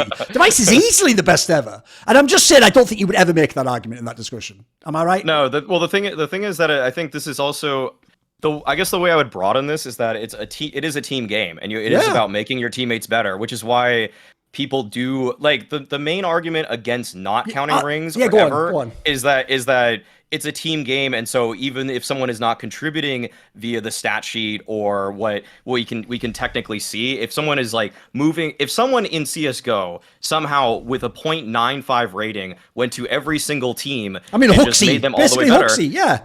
Well, I mean, it's basically why we give Kerrigan credit, because Sure. like he's got a bad rating, and yet he's bringing a lot to the table behind the scenes that we can't see. Yeah. So it is conjecture at that point. We are just supposing that he's a good leader. Yeah. It's actually completely possible. Of course. Like it has to be the craziest string of luck ever, but it is possible that every in-game leader is entirely fraudulent, and they just bring magic dust and then they just blow it in the air, and everyone around them. And everyone just says, "Oh, they did call strats to believe me," but they're all just DMing the whole time. Yeah, no, possible. Yeah. Yeah. By the way, I'm with you. But isn't that why we only ever tend to do that for IGLs, though? In fact, I would say it's only IGLs, entries, and supports we do this with. I know Twistzz is somewhat of an entry. By the way, even that we could have a mad discussion about. Like, if you look at some years, it's like, you know what? It's like you boy your Kindart. It's like, bro, you aren't really the first in the site every time. You aren't really, you know what I mean? What you do is you take a fight first, and sometimes you take it like inside of your half of the map, and then that's an entry kill. Like, it's another reason why I hate these fucking stats, Maui, because they tell me stuff like that a guy who won like 4 duels on people pushing up on him, and he's just chilling back in spawn in Dust 2. He's like the best entry fragger. Meanwhile, some god like fucking Axel runs through a brick wall, doesn't get the kills, and they're like,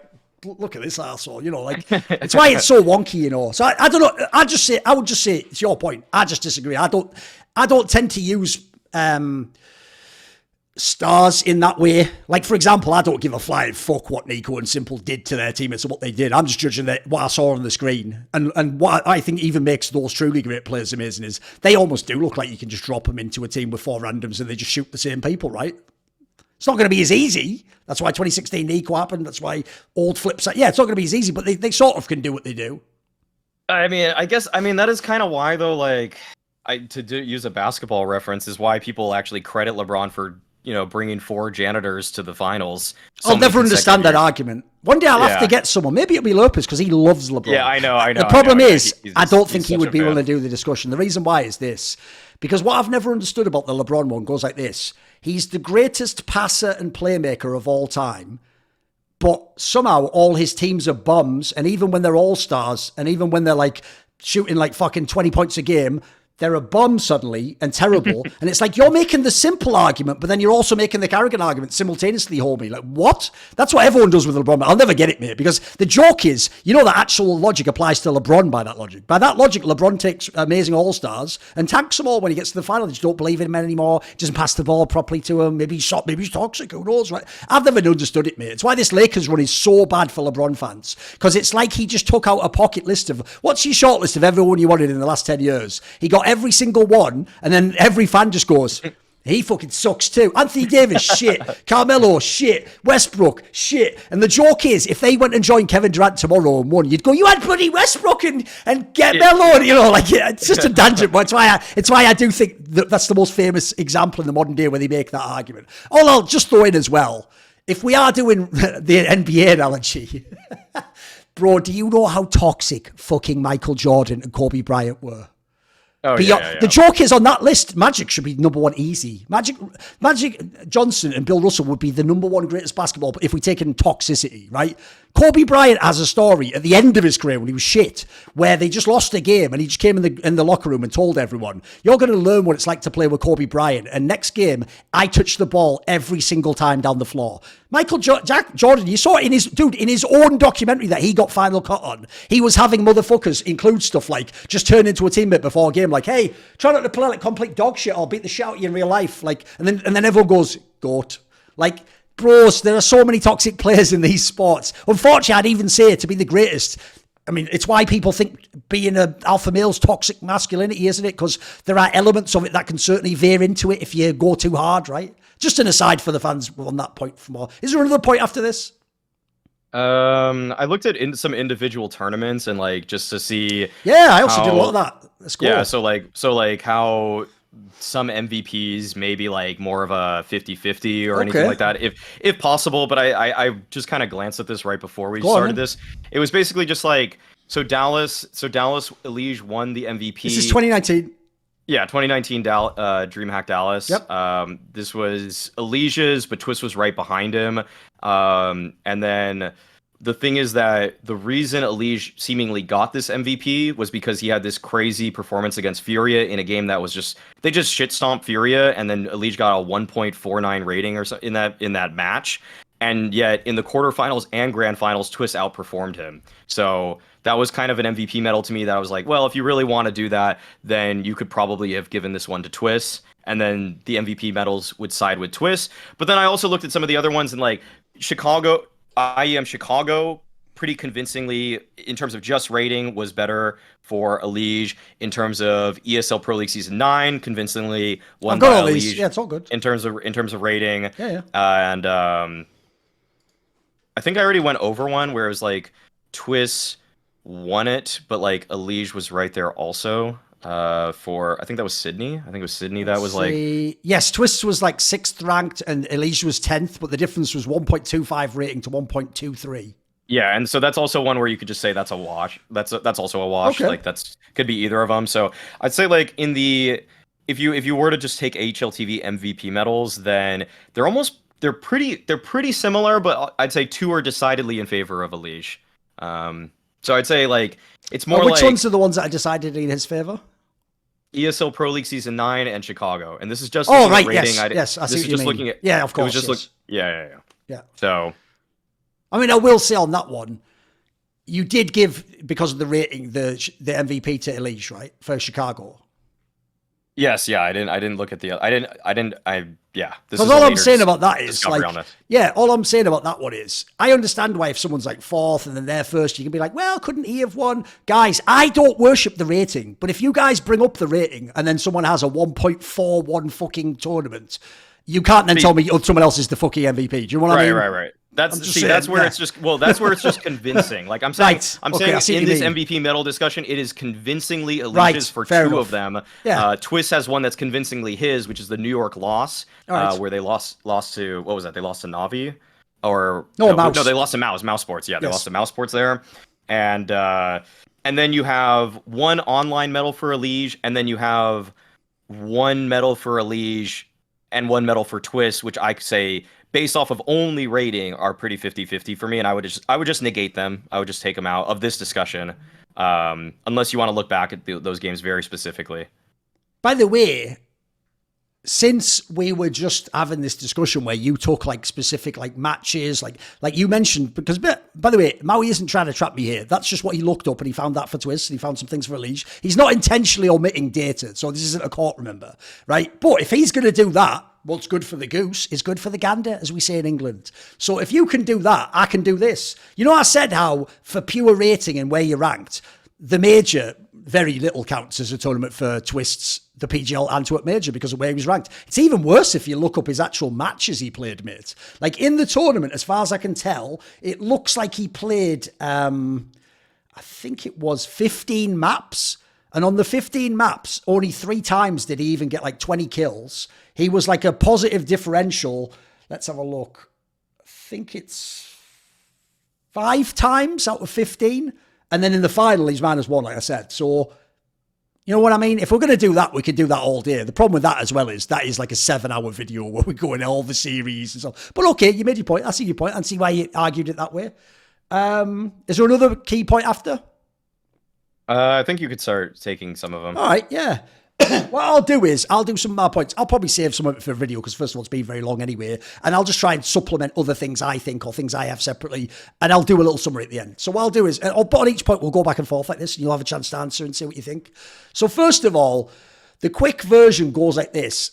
You can look it up. I did a piece on League of Legends called something like The Search for the Western Goat in League of Legends. Because since in League of Legends, Koreans and Chinese players have overwhelmingly won more tournaments and higher placings and are just considered more skilled, better players typically.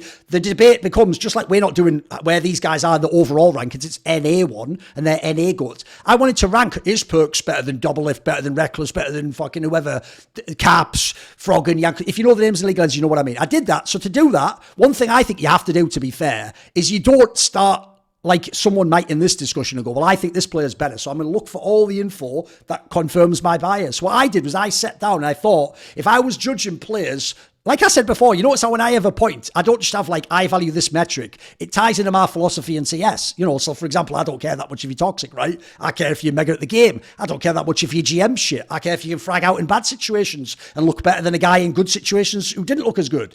I care about these factors. So what I'd say is this. I made a literal hierarchy of my values and it goes like this. Number 1 is the eye test.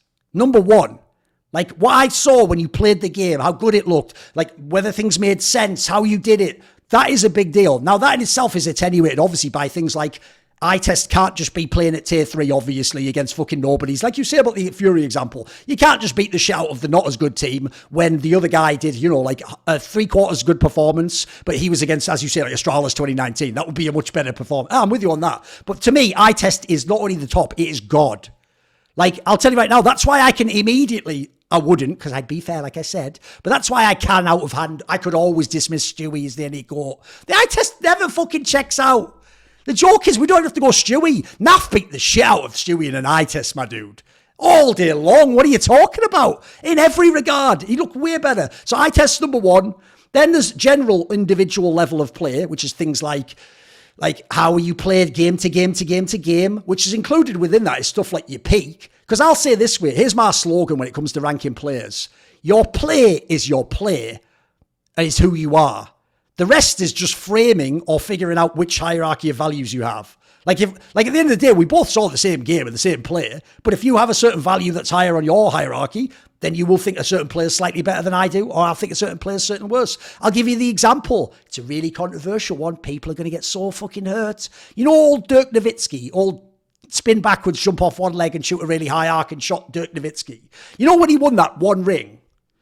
But he won it with probably one of the, well, I'll just say it right now, probably one of the worst teams to win an NBA title. If you actually look, because the problem is even the name value is like terrible if you look at how old they are, how washed they are, like what the NBA is like, you know, like if he had a time machine 10 years earlier, it'd be the best, one of the best NBA teams of the modern era.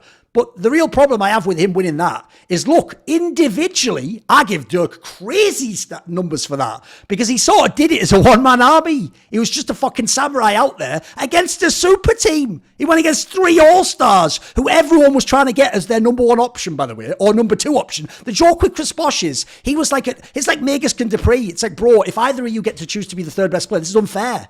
Like, you're only supposed to have 2 of those guys, you know. So I give Dirk the crazy ones, but I also judge this. That's because of what he did. I saw the clutch baskets. I saw the amazing play. I will say this. Let's be real. Dirk Nowitzki didn't win that final. If you ever go and look, even the games they win are mega close. LeBron lost that final. People don't remember how bad those stats are, mate. They're some of the worst you'll ever see from a superstar. Anyone in the GOAT, there's no one in the GOAT conversation with stats like this, I'm telling you. Like, it's outrageous. So, like, if you saw that one, what I'm saying is if LeBron had played well, there's no ring. You know what I mean? So I can, that's why to me, I'm explaining why this is an individual point. The point is, if you go by team success, then if LeBron had played well, Dirk doesn't even have a ring. He's not even in the convo. But if you go by how he played awesome. Props. What a great run. One of the great playoff runs of all time. And then I'll go to this, because that's why I asked you basically why 1 second before he won the Grand Slam, Twistzz wasn't already better. Because the same shit, right? He didn't really play so awesome at this one tournament, changed his whole career trajectory. It's more like, if you had team success, it does, because it immediately puts a ring on the notch. Then after, I go eye test, individual level play, contained within that as a subcategory is your peak. What was your absolute peak? How good did you look? But then the problem is peak is attenuated by longevity, right? Because peak, a lot of people will know this. The joke is, if you wanted like one tournament peak, the actual best Twistzz probably was that one he won the MVP when he lost to Maus, that ESL New York. He was out this fucking universe. Like, it's one of those ones where afterwards I actually told him, I normally don't like to say this because people get a big head, but you shouldn't feel bad at all about this performance. You won that tournament. Just that everything didn't play out that way. Now, I did say, you know what? Sometimes there'll be tournaments the other way around, mate. I didn't know it would be the fucking major. There'll be tournaments where you just being chill on a good game and then someone else is the MVP and you win the tournament. So essentially, it'll come and go. It's why DSN, the old ARPA fanatic, has a great line about Counter-Strike. He said Counter-Strike is something like is mostly a fair game because in the long run, it's eventually unfair to everyone almost equally. It's a really crazy sort of like philosophical point of it. But I get what he means. Like, it's why in a way you can average out like how good a tactician is on a map, even though there's a million random elements of flash, someone turns. You watch enough maps, you sort of do get the idea. It does eventually, it all does seem to shake out if you play 500, 1,000 land maps, right? So what I'd say is longevity comes next. Then, you know what's unfortunately, this is why me and you disagree. Now you see why we've gone down from eye test, individual play, longevity, peaks within that. Then I come to team dynamics. Were you the star of the team? What was your role within the team? This is big for me. It's why I agree with you. Taco can't even get on a top greatest players of all time list. I don't care how many trophies he wins. I don't care how many trophies Zipnix wins. It's not even that you're not on. You're not even close. Like, the joke is, again, to use the NBA analogy, I don't care that Byron Scott won titles with the Lakers, Maui. Dominique Wilkins is obviously a greater player, and he wasn't fucking close to sniffing a title. You know what I mean? Like, I think we both agree on that one, but people get the point. Then the last two that I have, my bottom values are teammate strength, because remember, I'm all about the eye test. So at some level, as long as I can see it's hard, it doesn't matter that you had better teammates. I can still know you were better on the worst team. This is why the eye test... Guys, don't think this is me being like, none of your metrics count. I would encourage everyone, watch the games and train your eye test. It's the most fun you'll ever have in the game. It's so fun to learn concepts and to see what's going on, and then even to learn things. Funnily enough, actually, like Launders does lean into, like, you look at the way someone aims, you look at the way they set up the crosshair. These are very interesting things to learn about the game. And what you'll find is it'll make it way easier to yourself watch a player. I'll give you a great example, like Blame F, and know, is he baiting? Is he good? Right? If you go on, well, on stats, but on the lurk, no, you can just watch. And when you know these things, you can just go, well, actually, my opinion is, insert whatever. You might think he's a baiter. You might think he's just really good if he has lurky scenario, whatever it might be. And the last one I do is rings, trophies, top placings. And even within that, like I said, I don't just do rings because I think that's stupid. Like, for example, if you're looking at Astralis 2018, 2019, you wouldn't just count rings. You also get all the times they were second and third when they were in old teams or when they were TSM. It all counts to your career resume, obviously. So within that, I've got a few different points with some of these where I'm going to disagree or have a different angle.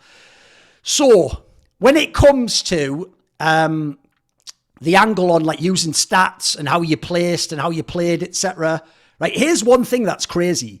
I don't do it only counts when you win the trophy. It only counts when you're in the final.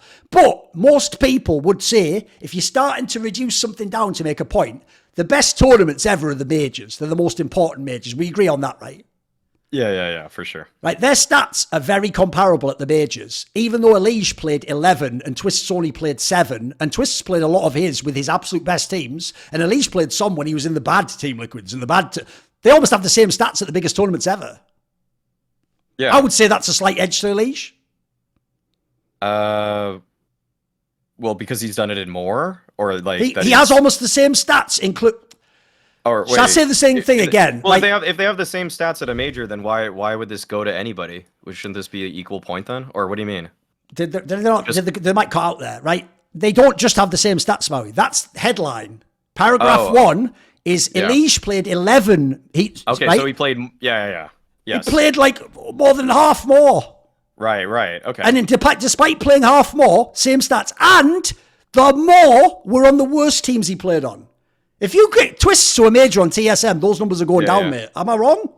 Yeah, that's true. Yeah. So I'm not hating. I'm just saying I think, look, I don't think that's the be all end all. I'm just giving, here's what we're doing in this discussion. We're rounding out points people have never made or never heard. Like, I think if someone's got this far, they think there's no more points I haven't heard. You just found one right there. No one's giving you that angle, right? So there's one I'll give. Do you have a counterpoint to that? Do you care about that one more? I mean, I think that's just fair. I mean, like, no, there's nothing really. I don't think there needs to be anything else. All right. And then one we didn't point. actually discuss. I'm amazed you never came to that. I thought you were going to go to this almost immediately. Because to me, remember what I just said? I'll just see if you can remember. What is God? What is my number one criteria? Well, the eye test, yeah. Right. Which is why I can't believe you did aim. Bro, it's eye test. Just aim. Well, like... Isn't it like how you play in a clutch, how you control the map in the middle, what you do in response to people, like how you consistently position? Aren't these things factors too? Well, I think the reason I didn't want to bring that up actually is because I think EliGE has to, like, he plays the point more actively. Like, he goes forward. I also thought the roll angle would have come up as well. Like, I can't believe we never brought up the fact that the reason they played in the same team very successfully is they were fucking in different roles, right?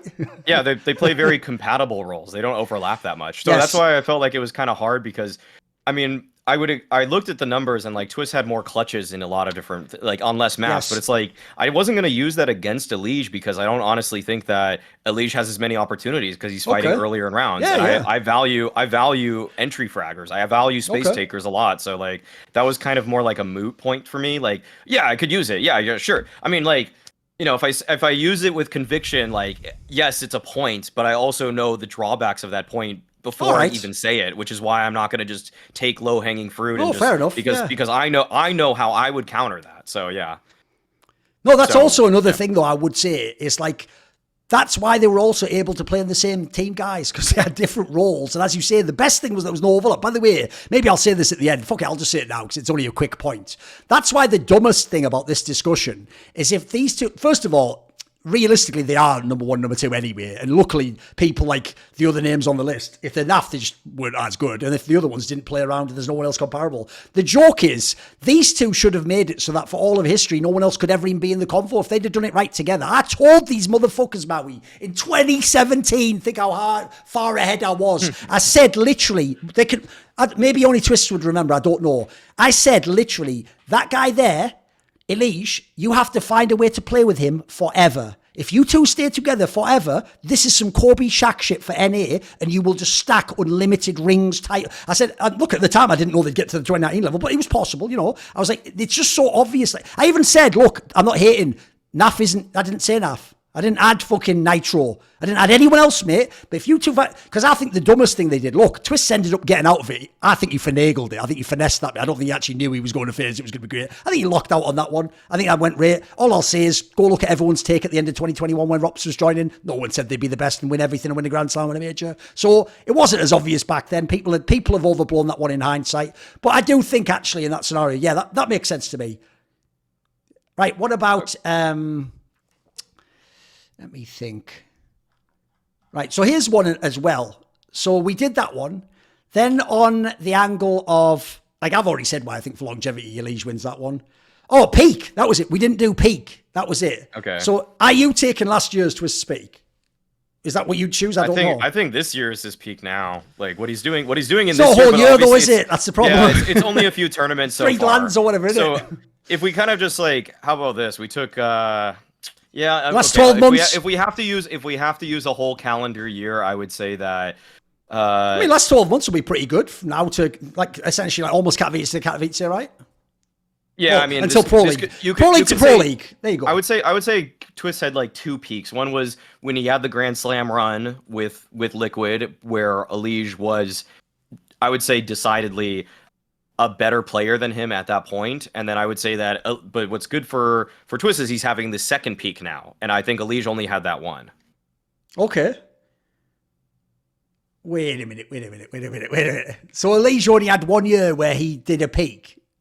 Well, I would say that the 2019 for EliGE is something that he hasn't replicated that. So in another year, and it's like, if you take Twistzz peak in 2019 and you talk about what he did in 2022, you'd put those on very similar, if not the same right footing. So the logic is if we were only taking the best 2 years each have played, Twistzz wins 2 years to 1 essentially. I could live with that. Or it's like 1-1 or whatever, you know. I could live with that's a yeah. Because the problem with that is, again, for me, for peak, it's like fucking, we're not hobbits, mate. You don't get 2 peaks. Peak, I mean, by definition, you have 1 peak. Now, yours was a great point for longevity. I know all the references, mate. So what I'd say is this: I accept your premise. You can have Twistzz 2022. We'll save from EPL to this one into 2023. I'll take EliGE 2019, who that year you admit was better than the peak of Twistzz or whatever, right? This is, I think, central to the point of the argument. It's actually why, if we were having this argument privately, I'd say, fuck all the rings, mate. Let's get off the encyclopedia, you nerd. Let's just talk about what we saw. And the first thing I would say is this. The first thing I'd do is ring up the role, dude. Because I actually think the genius of EliGE's role, and it's why I actually think, it's funny that you say he's toxic, because in a fucked up way, within Team Liquid, he is trying to do what you credit Twistzz for. It's just, guess what? Like, people have to know League of Legends, but like my mate LS, he has the worst taste in guys, if you know what I mean. Like, he just picks fucking idiots. Like, he picks the wrong player. He picks his friend. He picks his mate to come back as the coach. He does say, yeah, let's get Fallen. He does kick someone out who's obvious. The joke is, by the way, Twistzz didn't do anything wrong. It was you who did it wrong, EliGE Moron. Why you kick this guy? Look how goated he is without you. Like, if you'd stuck together, wouldn't you both just be like an amazing conditioner? Think how good Liquid is now. They didn't ever need Yakindar. They had Yakindar. Am I missing something? It's Twistzz is better than Yakindar. There's one that no one ever fucking talks about. Here's what you should all be doing. And I've told you to do this, but no one does. The people I'm flaming is who the fuck said Fallen for Twistzz. I'll snap your hand off for that deal. It's like, bro, give me a time machine, please. Can we reverse that deal? It's the most obvious deal of all time. So if we're doing peak, essentially the reason why I think EliGE's peak is more impressive than Twistz's peak, there's 2 reasons. One, there was just a lot more play in 2019 than there is in 2022 to 23. There's more lands, there's more opportunities to prove yourself. I'll throw another one in there. The circuit was not fucked up the arse by Blasts and ESL. Back then, Blasts were a joke because they were Blast of Ones. No one cared. And ESL circuit was essentially, if you remember, I loved it. They would just invite loads of teams. And so if you were a team, look, you get invited to every LAN, every single one. People might not even know this. Famously, they turned down their invite to Cologne and would have not got the Grand Slam. But I found this out secretly, so I publicly shamed them, and then they agreed to play in that qualifier where they beat Hellraisers narrowly and got to the LAN, which, spoiler, was only the biggest fucking tournament of their entire careers. You can thank me for that. I was the GM of Team Liquid's Grand Slam. Thank you, homie. So there's that one. The reason why I think, first of all, I'll give them some conditions as to why, if they're equal, like stats, why I think essentially EliGE's accomplishment is more impressive. But then if we talk about style, here's the thing. I love Twistzz style. It's fucking high octane. Crucially, much like a config, it's like you can miss a few times if you do that, because when you hit, you knock them out. You've got knockout power in your hands. So you can actually turn a whole round. Crucially, everyone will have seen this with Twistzz and FaZe. You can steal a round that's supposed to be going away. You get the 2 kills. He does this a million times. He did it fucking major in the final, obviously. You get those 2 kills that open the round, and that's it. You win the game off that. But the thing is, what I've always loved about EliGE is, and this is why, even though some of it's like a bias of the game and the way frags work and ratings, I do think the way that people like EliGE and Coldzera and these players play is probably the best way to be a star and to like dominate in Counter-Strike. Because what I love about EliGE is he's a control player. Like I've always said about EliGE, when you watch him play, you wouldn't, like the joke is, you would think he's not at all a W religion guy. He goes forwards when he feels like it. He seems to calculate everything as to when he wants to make a play. When he does, though, he's mega smart. It's why I think the joke now is Twistzz got very good in clutches the last few years. I think when they were in Liquid, EliGE was the better clutch player. I would have taken him. He's the guy I can trust to fucking take out a 1v3, to win a 1v1 against the best player. I can trust him in these matches. I'd also say as well, when I watch EliGE play, this is purely subjective. I am the subject. I think that by language, Twistzz or EliGE is the subject, but you get the point. I'm the one making the subjective judgment. I think that essentially the way they play tells me EliGE is actually smarter at Counter-Strike than Twistzz. I think Twistzz is more like, it's funny, I think every entry is like this to some degree. They don't calculate. You play off intuition if you do the entry frag roll. I think that's even why these rolls are different, by the way. If you play like that type of entry style of Twistzz, you're sort of just going off a feel, like, I feel like I can get in there and get an angle off and get a kill. Oh, I did. My skills did it. To me, someone like EliGE is like, it's like Device. The way they're not the most aggressive, but that's actually, you could argue that's part of how they produce. It means they don't take silly fights. They play. I've always said, actually, to me, EliGE was the player from NA who should have played in Astralis, mate. He would have fucking loved it. That would be the dream team for him. You drop him in, like, I don't know, Magisk spots. He'd be fucking loving the game. I think that'd be the dream for him. So give me your argument. Why do you think Twistz's peak is better? So with like the clutch angle, I think that's where I would take this, because it's kind of like, I actually just went back and I honestly just looked at 20 minutes of highlights also of both of these players today. Okay. And that's not a bad idea, by the way. It's pretty good, yeah. Yeah, and like the amount that are kind of like EliGE gets like triple kill, spray down, like there was a good flash to set him up or something, and he just, mows him down because of that, versus when Twistzz is in like just a late round situation post plant and he just has to play around a piece of cover and just like tap people out or anything like that, just backside dust 2, or actually, I saw like multiple Dust 2 highlights where he was just nailing people in a post plant. Yeah. Yeah, exactly. And then there was like some Inferno ones too, where it's just like people are trying to retake against him and he's just deleting everybody from the server. Also on like anchor holds and things like that, I would say that Twistzz has more likelihood to just mow them all. If they're just running him down, it just seemed like there were more clips of that where then it like invokes memory where I'm starting to remember. Oh yes, okay, so like when X team wanted to exec onto Twistzz site, he just destroyed 4 of them, with like the most minimal help ever, if any help. And then like EliGE, yeah, I'd say actually, what's interesting about this also is because I could agree that based off of positions, like Twistzz is in some more anchor spots. He's kind of just like, he seems to be a little bit more of a soldier that's told in some cases what to do, but he does it to such a high level. I think it's why he praises Karrigan so much. Yeah, because then he just gets to follow a couple orders here and there, and then he gets to maximize his own ability. Like, okay, I would also put it like this: if you had the old rule where coaches could talk turning around, I'd take Twistzz over EliGE. If I were a coach that could just say exactly what to do for all these players, then give me Twistzz in this hypothetical universe, which is probably why Twistzz is doing so well underneath Karrigan, who can just give him the right amount of push, and that's what he needs. And so I would say like. So like in terms of peak there, I would value Twistz's pure raw ability more than EliGE, which is why I could see his peak matching EliGE's in a lot of ways. Obviously, we don't live in this universe though, where EliGE, where Twistzz has no guidance at all. He gets some guidance from his teammates, but because EliGE has that cerebral side to him, we're getting to see him make those cool kind of info mid-round, sometimes early plays based off of like he'll be like probably like there's one setup flash, or he knows how to play off his teammate very well, and he's able to maximize those kinds of resources with just a shred of information. Whereas Twistzz, he's just like put him in a site, give him an AK, and there's a chance he gets 4, and EliGE would probably only get 2. Yes. Oh, by the way, I'd even say I agree in the premise of if we're in the world of they didn't do the coaching rule change. But in that world also, Karrigan becomes maybe less valuable than Cadian.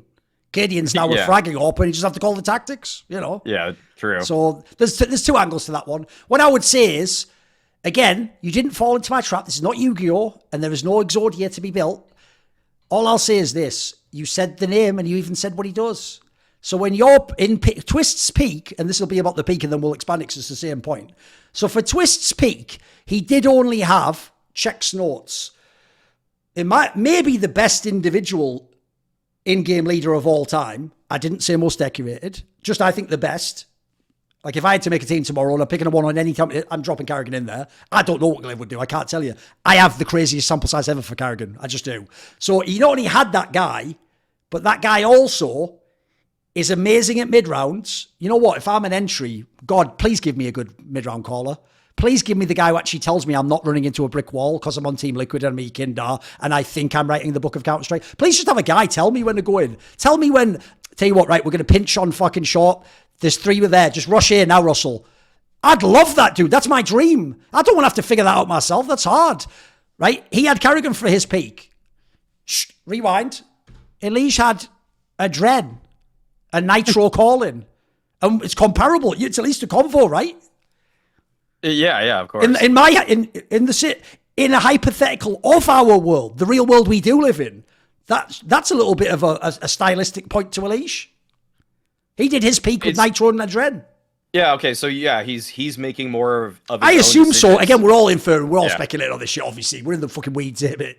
Yeah. I mean, I would say with EliGE's in-game leaders / coaching staff, you'd probably, I mean, I think you'd have to rate them a little bit lower than what Twistzz has got with his teammates with FaZe. Yes. I don't know. I think almost the narrative is kind of getting weird with Rawban and what he's contributing. I know. I frankly don't know. They're going the other way on that one too far, aren't they? I know. He does something, guys, but he's clearly not played. How about that, you know? Yeah, exactly. So, but obviously, working with Kerrigan's going to help out Twistzz a lot. And are you ready? Just to tilt every fan off the face of the earth who hasn't watched my content or only started watching the last few years, think about what we just said there about the key essential difference of having Kerrigan, not having Kerrigan, the peak of EliGE, the peak of Twistzz. Right, are you ready, guys? This is real. I told publicly and privately Team Liquid towards the end of 2018, before he was kicked from FaZe fully, when he was still playing, you must recruit Kerrigan. He will be available. And if you recruit him and just replace Nitro's the IGL, Nitro could even be the support or something, I said.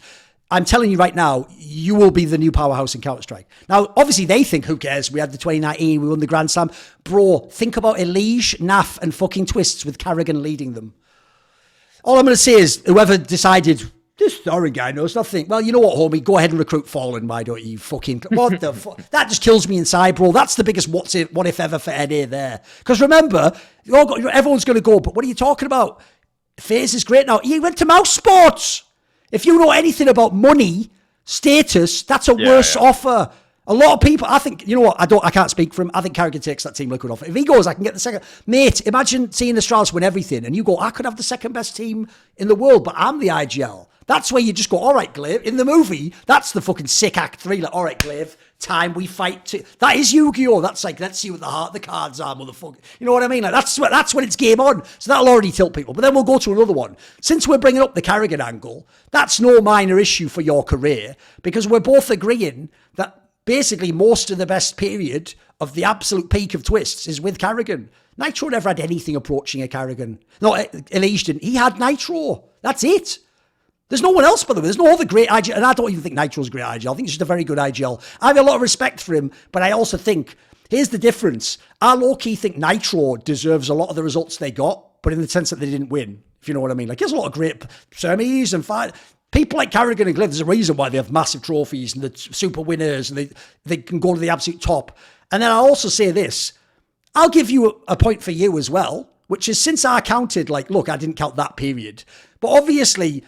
the reason I didn't suddenly throw in your face like MLG Columbus and ESL Cologne, where he was like top 4 and then in the final, it's because he had fucking Simple. Now, it was only for like 5 lands or whatever, but he did have... Now, it wasn't Simple 2018, it was still a very... But it's weird, Simple 2016 was comparable to NAF, Twistzz, and these players we're talking about now. Like, he was still fucking cracked, and he was the player. EliGE was the second best until... That's why I say it, when Simple left, it's the coolest moment in EliGE's career. It's when he stepped out of the shadows, and he did start carrying. So let's move on then. I've got a couple of angles here, and then we're almost finished. At the end, just a quick summary, basically. So basically, the reason why I say the titles thing is the case is because, like I say, I don't count every single trophy the same. And in fact, if we're talking about stars, because I would always say it's how many titles they won as a star, their peak as a top player. I think there's certain trophies and titles people have won you should just take off the resume. Just as you can put a title on the resume when someone's... Like I told you, I gave Twistzz ESL New York. Because I'm not giving him the trophy in real life, guys. I'm just saying his play was the best. That's how I'm giving him it. You see now why the trophies can get in the way of us having this cool discussion. If we have to go, but he can't because he didn't lift the trophy, then we never can acknowledge he played better. Twistzz isn't somehow an idiot because Chris J did a fucking godlike ace that will go down in history. You know what I mean? Like that's irrelevant to how well Twistzz played in the tournament, even if he was one of the people being fragged in the face. Like, he didn't like. It's not like the joke we all make to abuse Tom Brady. Like he should have mind controlled Chris J to only do a 3K because the joke is everyone says like Tom Brady controls the defense, doesn't he, and mind controls the opponent or whatever. So okay, I've got a few angles here. So as I said, if you look at some of the titles with FaZe, Twistzz actually for these titles beyond like 2 of them.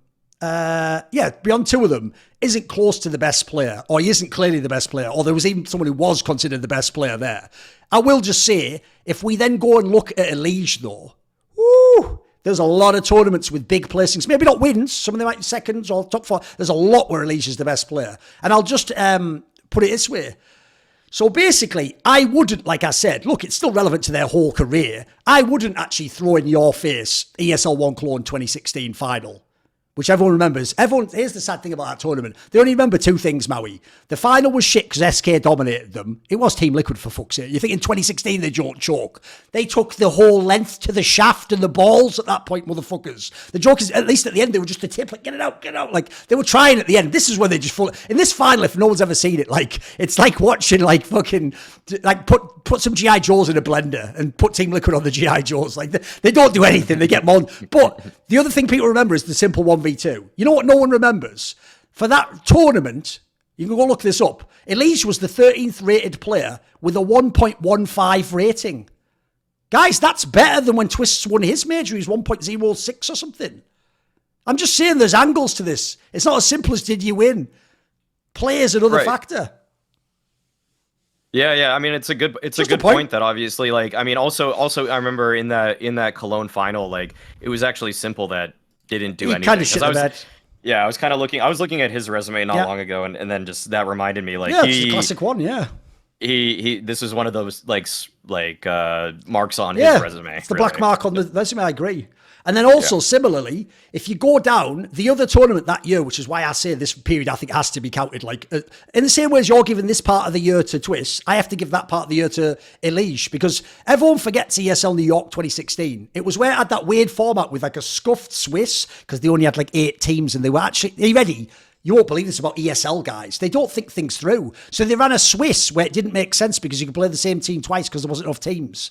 So as a result, they did, and they played that weird, like, Olaf Dennis fanatic or whatever, like 2 times, and they played a bunch of these teams, right? But if you remember, that was the one where once Simple had gone and the Peacemaker was coach now, they got top 4 with Team Liquid, famously just because of being good on Cobblestone. They just beat everyone on Cobblestone, right? At this tournament, where they came semis, EliGE wasn't just the second-rated player after Simple. He had a 1.26 rating, right? I don't worship rating, but if you care about rating at all, you can't go semis of a decent, not big, decent tournament. That's just chopped liver. It isn't, homie. It's fucking insane. That's very, very good that early in your career. So there's another point I'll just throw in. There's a couple that were before. Essentially, those two were before they played together. Then when they played together, I've got a different angle for you. So what I did was I went, and like I said, it's not just did you win. I looked up stuff like titles, second place, and top 4, I think was what I looked up. And I tried to pick out, when they played together, the meaningful tournaments. So, for example, even though some of them, again, they're nowhere close to a major, like when they played at like ESG Mykonos, for example, that tournament, by the way, had SK Gaming, a number 1 team in the world. It had a Mouse team that became pretty good from that point onwards. It had, like, I think, Virtus Pro just before the end. It had Big when they'd had that run at Cologne. And it had a bunch of teams. Listen, that's why play matters to me more than rings. Because if you play people who are really good in the regular season, I still care how you did. I want to see you, like, because that's why, by the way, the idea, I'll dispel a very quick myth in 30 seconds. You know the character where it's like, I've heard Woxigas like this. It's like, if it's a normal game, who gives a shit, bro? Wake me up when we get to the playoffs. Then it's my game. Then you're just not the best player. Because the best player this is where I'll give LeBron mad credit, except that he load manages. If you just fucking go all out every game, I mean, Michael Jordan did this. He played every 82 games all the time. If you're just going hard like a psycho every game, you are probably the best if the output shows it. You can't choose, well, this game doesn't matter. Like, they all matter on some level. So what I'll say is this. When they played together, I looked it up and I counted 24 meaningful LAN events that they played together. And then I looked who was higher rated of the two. And of the 24, so there was 4 in 2017, there was 8 in 2018, and there was 12 in 2019, obviously, where they had all the finals.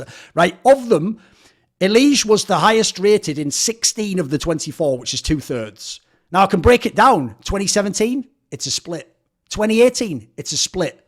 2019, EliGE is highest rated in 10 of the 12 that I picked out. So 2019 is... So here's one thing I'll say immediately. And if you ever want to go in the weeds, we can do that, but don't worry. By the way, the mad-based one is, if you ever look it up, my read that NAF probably was the best in 2018 kick is great, because when you look it up, there's so many times he's just first when we're trying to look these stats up. And it's like, you almost have to go, well, exclude the other player on their team who was. Like, it's already we're in the weeds. But anyway, the point I would say is this. In 2019, if he's highest rated in 10 of 12, then when we do this resume, it isn't like... So EliGE and Twistzz both have these trophies, right? And then FaZe added these trophies for Twistzz. Whoa. Why are you taking EliGE's trophies and giving them to Twistzz? Whoa, guys, whoa. Hey.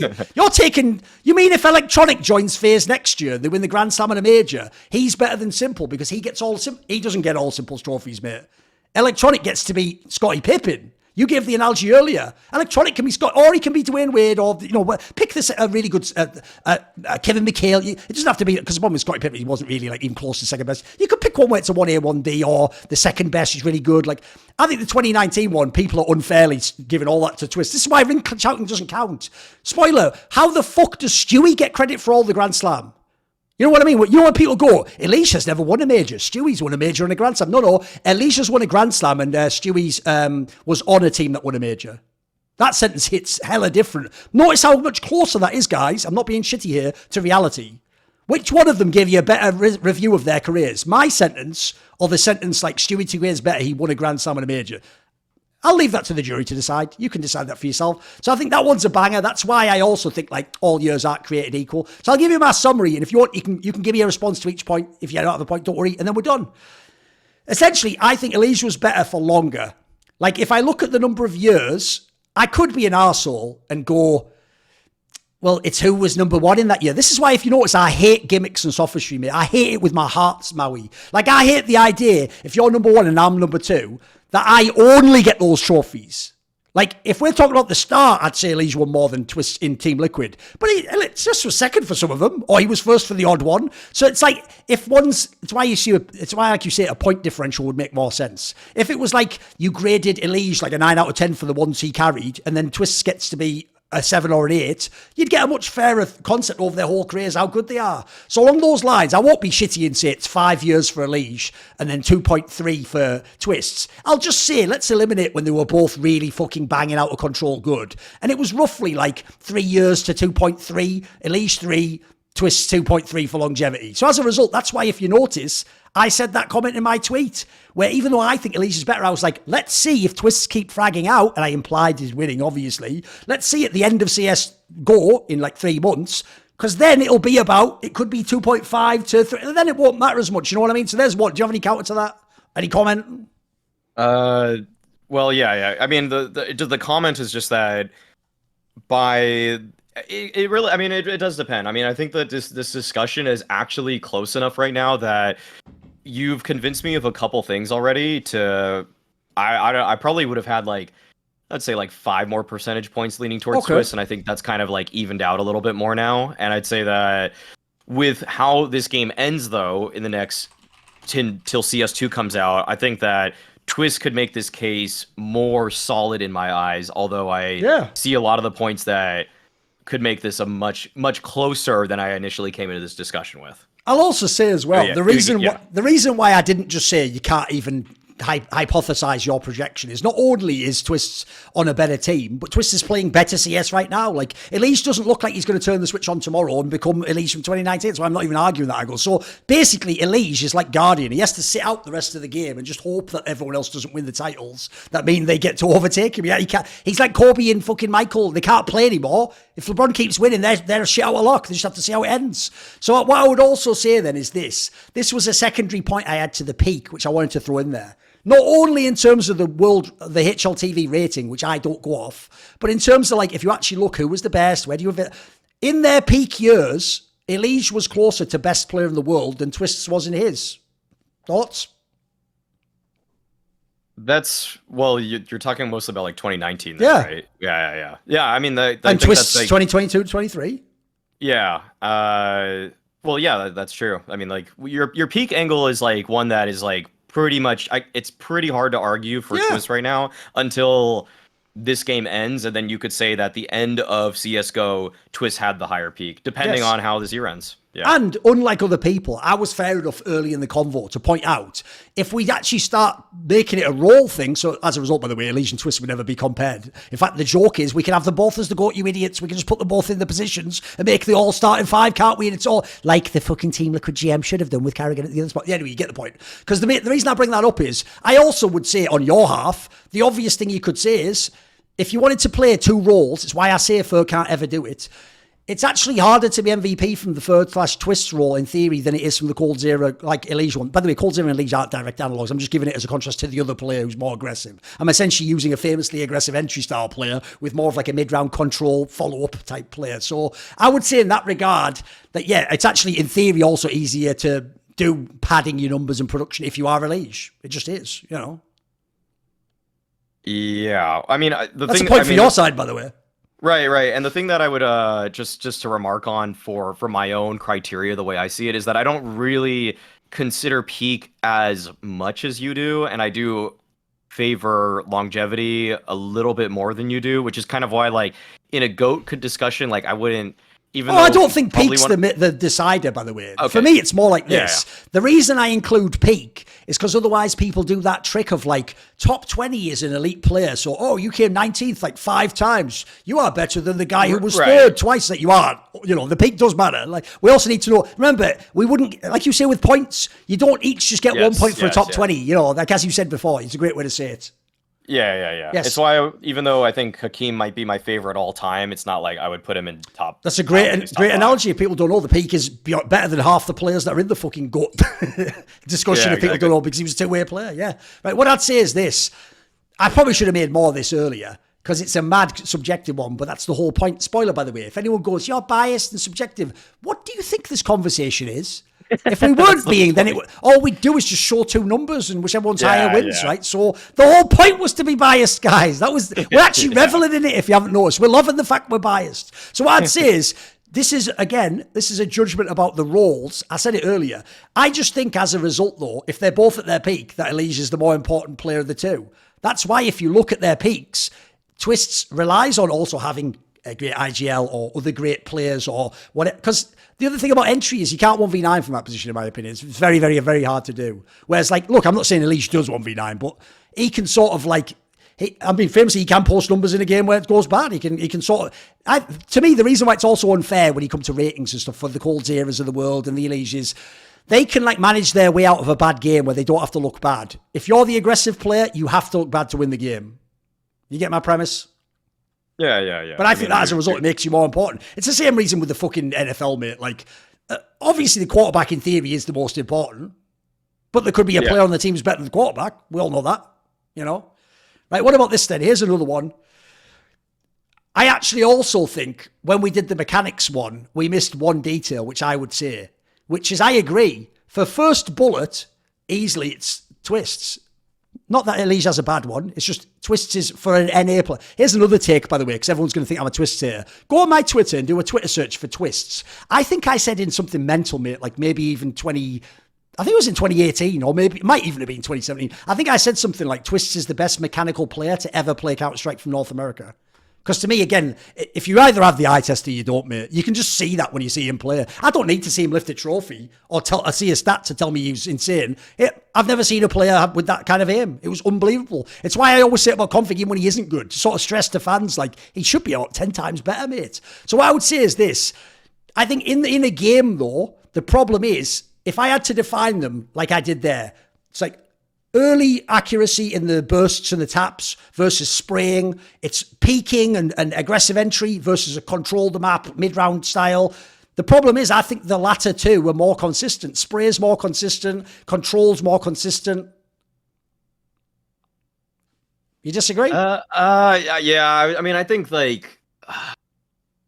Twistzz bursts are better than EliGE's too. Like, I think in terms of almost everything about shooting the Well, wait a second. You think EliGE gets some of it for how he controls? I think their playing style, like the playing style, if you had to frame them, is he's like a mid-round control player, right? Yes. And Twistzz is the entry, I make the peak play. The problem is both the firing style and the style of play are more consistent on the EliGE style. Oh, okay, yeah. Even abstractly, I believe. Yeah, I would say. Essentially, if people don't know, his style is more consistent. It's the reason why historically I always thought Get Right was better than Forest. I would have told you if I want a frag movie, bring up the Forest games. If I want to control a game, give me Get Right. Similarly, by the way, I'll give you a very good modern example. Maybe this will help everyone get what I'm saying. There's a reason a lot of us analysts thought until last year, or maybe the year before that, actually, we all said Yuri was the best Furia player, not Keserato. And that's not just based on stats, by the way. It's because Yuri had a really stable game, whereas Keserato was like, I shoot you in the head with the best aim. But the problem with shoot you in the best aim is you don't always hit the first bullet. Like, the joke is, unless you are like Nico or Prime Scream, almost no one can hit the first bullet all the time, mate. Like, they are aliens. That's why if you ever watch them in like an aim labs type thing, it's like, oh, so he's actually not cheating. What the fuck? Like, it's like impossible when you watch their aim. Like, I'll tell someone this. If he might not be smart enough to do this. If Keserato ever wants to become the most popular player in the world, here's what you do, mate. Just put out a frag movie of you playing against shitters and intentionally try to one bullet everyone. You will have the craziest frag movie ever created. And you can even do it, mate, against face it like top level people. Because you could do it, you just need sample size. You will, again, like you said about frag movies with Twistzz, you will make yourself look impossible. And by the way, you also hit on a key point there about how modern day people judge players. They go and watch the highlights.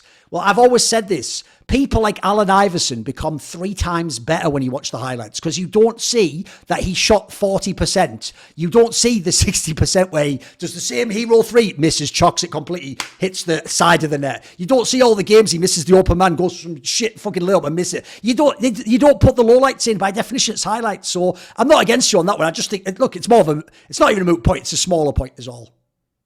Yeah, next one. I see. Yeah. Okay. Yeah, go for it. As I said, I sort of already did some of this, but I do think like we can't just take all the phase stuff and act like Twistzz did all that. Like he not only had the IGL, he had teammates that the only ones you could ever compare to in EliGE were the Grand Slam era. Like it's those unbelievable trio of players. And crucially, the best thing about them, I said about Naf as well, just like Brokey and fucking Rops sometimes pull Twistz's arse out of the fire, Naf was helping them get a lot of those seconds in 2018. There's plenty of times when they won a tournament and he was also the best. He had one or two, people don't know, he had 1 or 2 MVPs in the Grand Slam year 2. There was all that shit. Also, I will throw in this one last thing. When you talk about 2019, I actually do think there's a detail people forget, which is this. At the end of the year, he did have a pretty harsh drop-off. Twistzz. Yeah. That was when, I think he even tried to clap back at me because I said, like, what the fuck's happened to his game or something? And it was one of those ones where they're like, you don't know what's going on behind the scenes. You don't know what they make me do. All that shit, fucking the furious DMs that light up. Where you say, well, by the way, I've always said this. Thank you very much to all the pros that do that. We much prefer that as analysts than just being like, you are shit, I'll take. Ratio this motherfucker fans. Ratio, like, if you just DM us, we'll actually have great convos and we'll maybe take it on board. So there's one. Then I'll throw this in there. I think that's it, actually. I think we've covered it all. Yeah, there we go. So I'll just say in summary, I just have a different hierarchy of values. Now, all right, what about this then? I'll tell you what we could do as a thought exercise to end. I think this is to be the fairest way to end. I'll figure it out for myself. So if you want, I'll go first. But I always think in these discussions, this is what people don't do in GOAT discussions. You know what the real question that a LeBron fan should ask a Michael Jordan fan? It's the best question you can ask. It isn't, why isn't LeBron better? You ask him, what could LeBron not only do or have done that would make him better? Because if they can't answer, it was never a discussion. What they mean is they like Michael Jordan. He was always the best no matter what. Now, is there something... There's only a few months left. So we'd have to imagine, let's for a second hypothesize. Say there was 2 more years of CSGO. What could EliGE do to overtake him in this list? What would have to happen? Can you hypothesize or just give me a I mean, concept? I could have easily done this because I just think it's almost like what did it for me for Twistzz is like the last 9 months of his career or something like that. So if in those 9 months, EliGE was putting up almost the NAF numbers, basically what we've been getting from NAF for that amount of time, I think that I would if he had that much impact, well, one, I think Liquid would be winning more. Also, sure. They would. Yeah, they would have won a few titles, mate. By the way, you notice I didn't at any point attempt to bring up any of the time period after Twistzz left Team Liquid for EliGE. I was very fair on that, mate. I didn't even claim like making it to the final of Pro League and making it to the Blast final or semis at Blast as well. Right. Because if you ever go and look, EliGE did fuck all in those. It was worse than the fucking one I gave out Twistzz. So he was just big chilling while the others carried. So I agree. That's fair. That's very fair. Yeah, so if EliGE did that, so I mean, if you had 2 years, I mean, just give me till the end of this year. If 2020, I don't even need 2 years. Give me if 2023 ended and EliGE, let's say, just improved his play by like 8% Yep. from what we've been getting for the last year from him, then I think one, he's a top 15 rifler again in the world, pretty convincingly, and two, Liquid would have probably won some titles, which have also, in my hierarchy, that stuff matters. So I think that, I mean, and it would have been because he's a very strong contributing member. So that's like it doesn't even need to be much to sway it, but I still have. I mean, even after all of this, I still have Twistzz taking it because I mean, I value a few things more than you, like the trophy wins, and like doing it with a different team, also finding repeated success. That's a good angle too. That you did it with two teams, sure. What I would say is this, although in a way, EliGE has some results with another team too, but whatever, that's going back to 2016, and that's by the by. What I would say is this, right? If I had to answer the same question, what can Twistzz do to overtake? Because here's where it'll shock people who are dumbasses. I'm not someone who's like, Michael Jordan is the best because LeBron is le bitch and he is shit. It's like, as soon as you say that, you know, you really embarrass yourself, because even if I thought Michael Jordan was the best, I'm like, I'm not in his camp, by the way. I'm not with him. Like, who with him? Like, you know what I mean? Like, I'm not riding with you at all. The joke is, if the LeBron guy makes his case like Lurpus might, I'd be like, you know what? Why don't me and you go have a beer, mate? Fuck this clown. Like, he's annoying me. So I don't do that angle. But I will say, I do think that, like, for example, for that major, and I've told you half the Grand Slam ones were a bit done. Here's the difference. I think EliGE contributed more to his Grand Slam than Twistzz did to his. If you look at like ratings, who was all that jazz stats. So if look, he can't do another Grand Slam. That's asking for a lot. But if he had either more tournaments that he did, he was the main star at, I'll give him it. I tell you right now, if he wins a major and he is like a real MVP candidate, I'll give him mad props as well. Because I don't think he was that good at the major compared to the other tournaments. I think one of his worst tournaments in phase, unfortunately. So there's things Twistzz could do to overtake me. And also, I've said it earlier, as of right now, EliGE isn't in the convo. Even though, funnily enough, his team is good enough for him to be. He individually, at the moment, it's a bit tragic, looks like he's capped. Like maybe he's done. Maybe he's not ever going to be a star on that level again. So if that's the case, Twistzz can also catch up by just doing any of these things and doing more, while EliGE does nothing. There you go. So how about this? In the last 3 months of the game, let's say it is, what could Twistzz overtake him? The problem with that is that's why I said give it like 2 years or something, because the problem is I feel like in 3 months, by my metrics, you'd have to do, like, for example, you'd have to probably be the MVP of the major, right? Yeah, exactly. What if you were that'll start to tip the needle, yeah. Okay, what if they win them? How about this? Would this do it for you? If FaZe win the major, but Twistzz is 1.2 rated, and we'll just throw that out there. Let's say he's like 80, that's legit. 82 ADR, but then Brokey wins it because of whatever reason. No, that would have a logic, sure. That would have a logic, yeah. Is a single tournament win and not even being the MVP enough to sway your opinion here? Because I think they're damn close. I don't know about that. Here's the thing also, Okay. As I've said earlier, I do think on this particular one, I was quite honest and open at the beginning. I think it's great when everyone puts on the table their philosophy and criteria. I gave you a fucking ranking, man, mate. I didn't even dance around it and go this and then this. I gave you all straight up. You now know why I value EliGE more. And the funny thing is, I would hope at the end of the conversation, even if you disagree, you can see why if I have my metrics, EliGE slightly edges it out. Notice I don't say it's clear. Listen, I don't blame you for that, mate. It's a hot take. It's fine. It's a hot take. Everyone does it. It's a hot take, and we all have bias. We all prefer someone. There's another thing, we all prefer someone, right? But I also think, to be fair, because this is why I actually started to do this myself as an analyst, the reason you build the case for everyone else is because you want to see things like, well, how close are they? What would they have to do for the person I don't want to be number one to be number one? Here's the maddest one of all. I'll tell people this is a parting gift, because there'll be content coming in the future. I'm the one who began the thing, way before he won a major, of Carrigan could be compared to Glaive as the other GOAT IGL, right? Do you know why I did that? Because I thought Glaive was the best IGL of all time. And I wanted to say, who's second? What's the case? What's different about their case? And what would they have to do? And spoiler, he's doing the things I wanted him to do. That's why I am getting so close. And in fact, I won't spoil the content, but I feel like I've almost arrived at the Tom Brady, Peyton Manning moment, where it's like, I think Peyton Manning is just a better quarterback. If you just watch every game, but one of them won more. And that's the point. That's why it's interesting to do that. So I think it's just fair to do it that way. So yeah, there we go.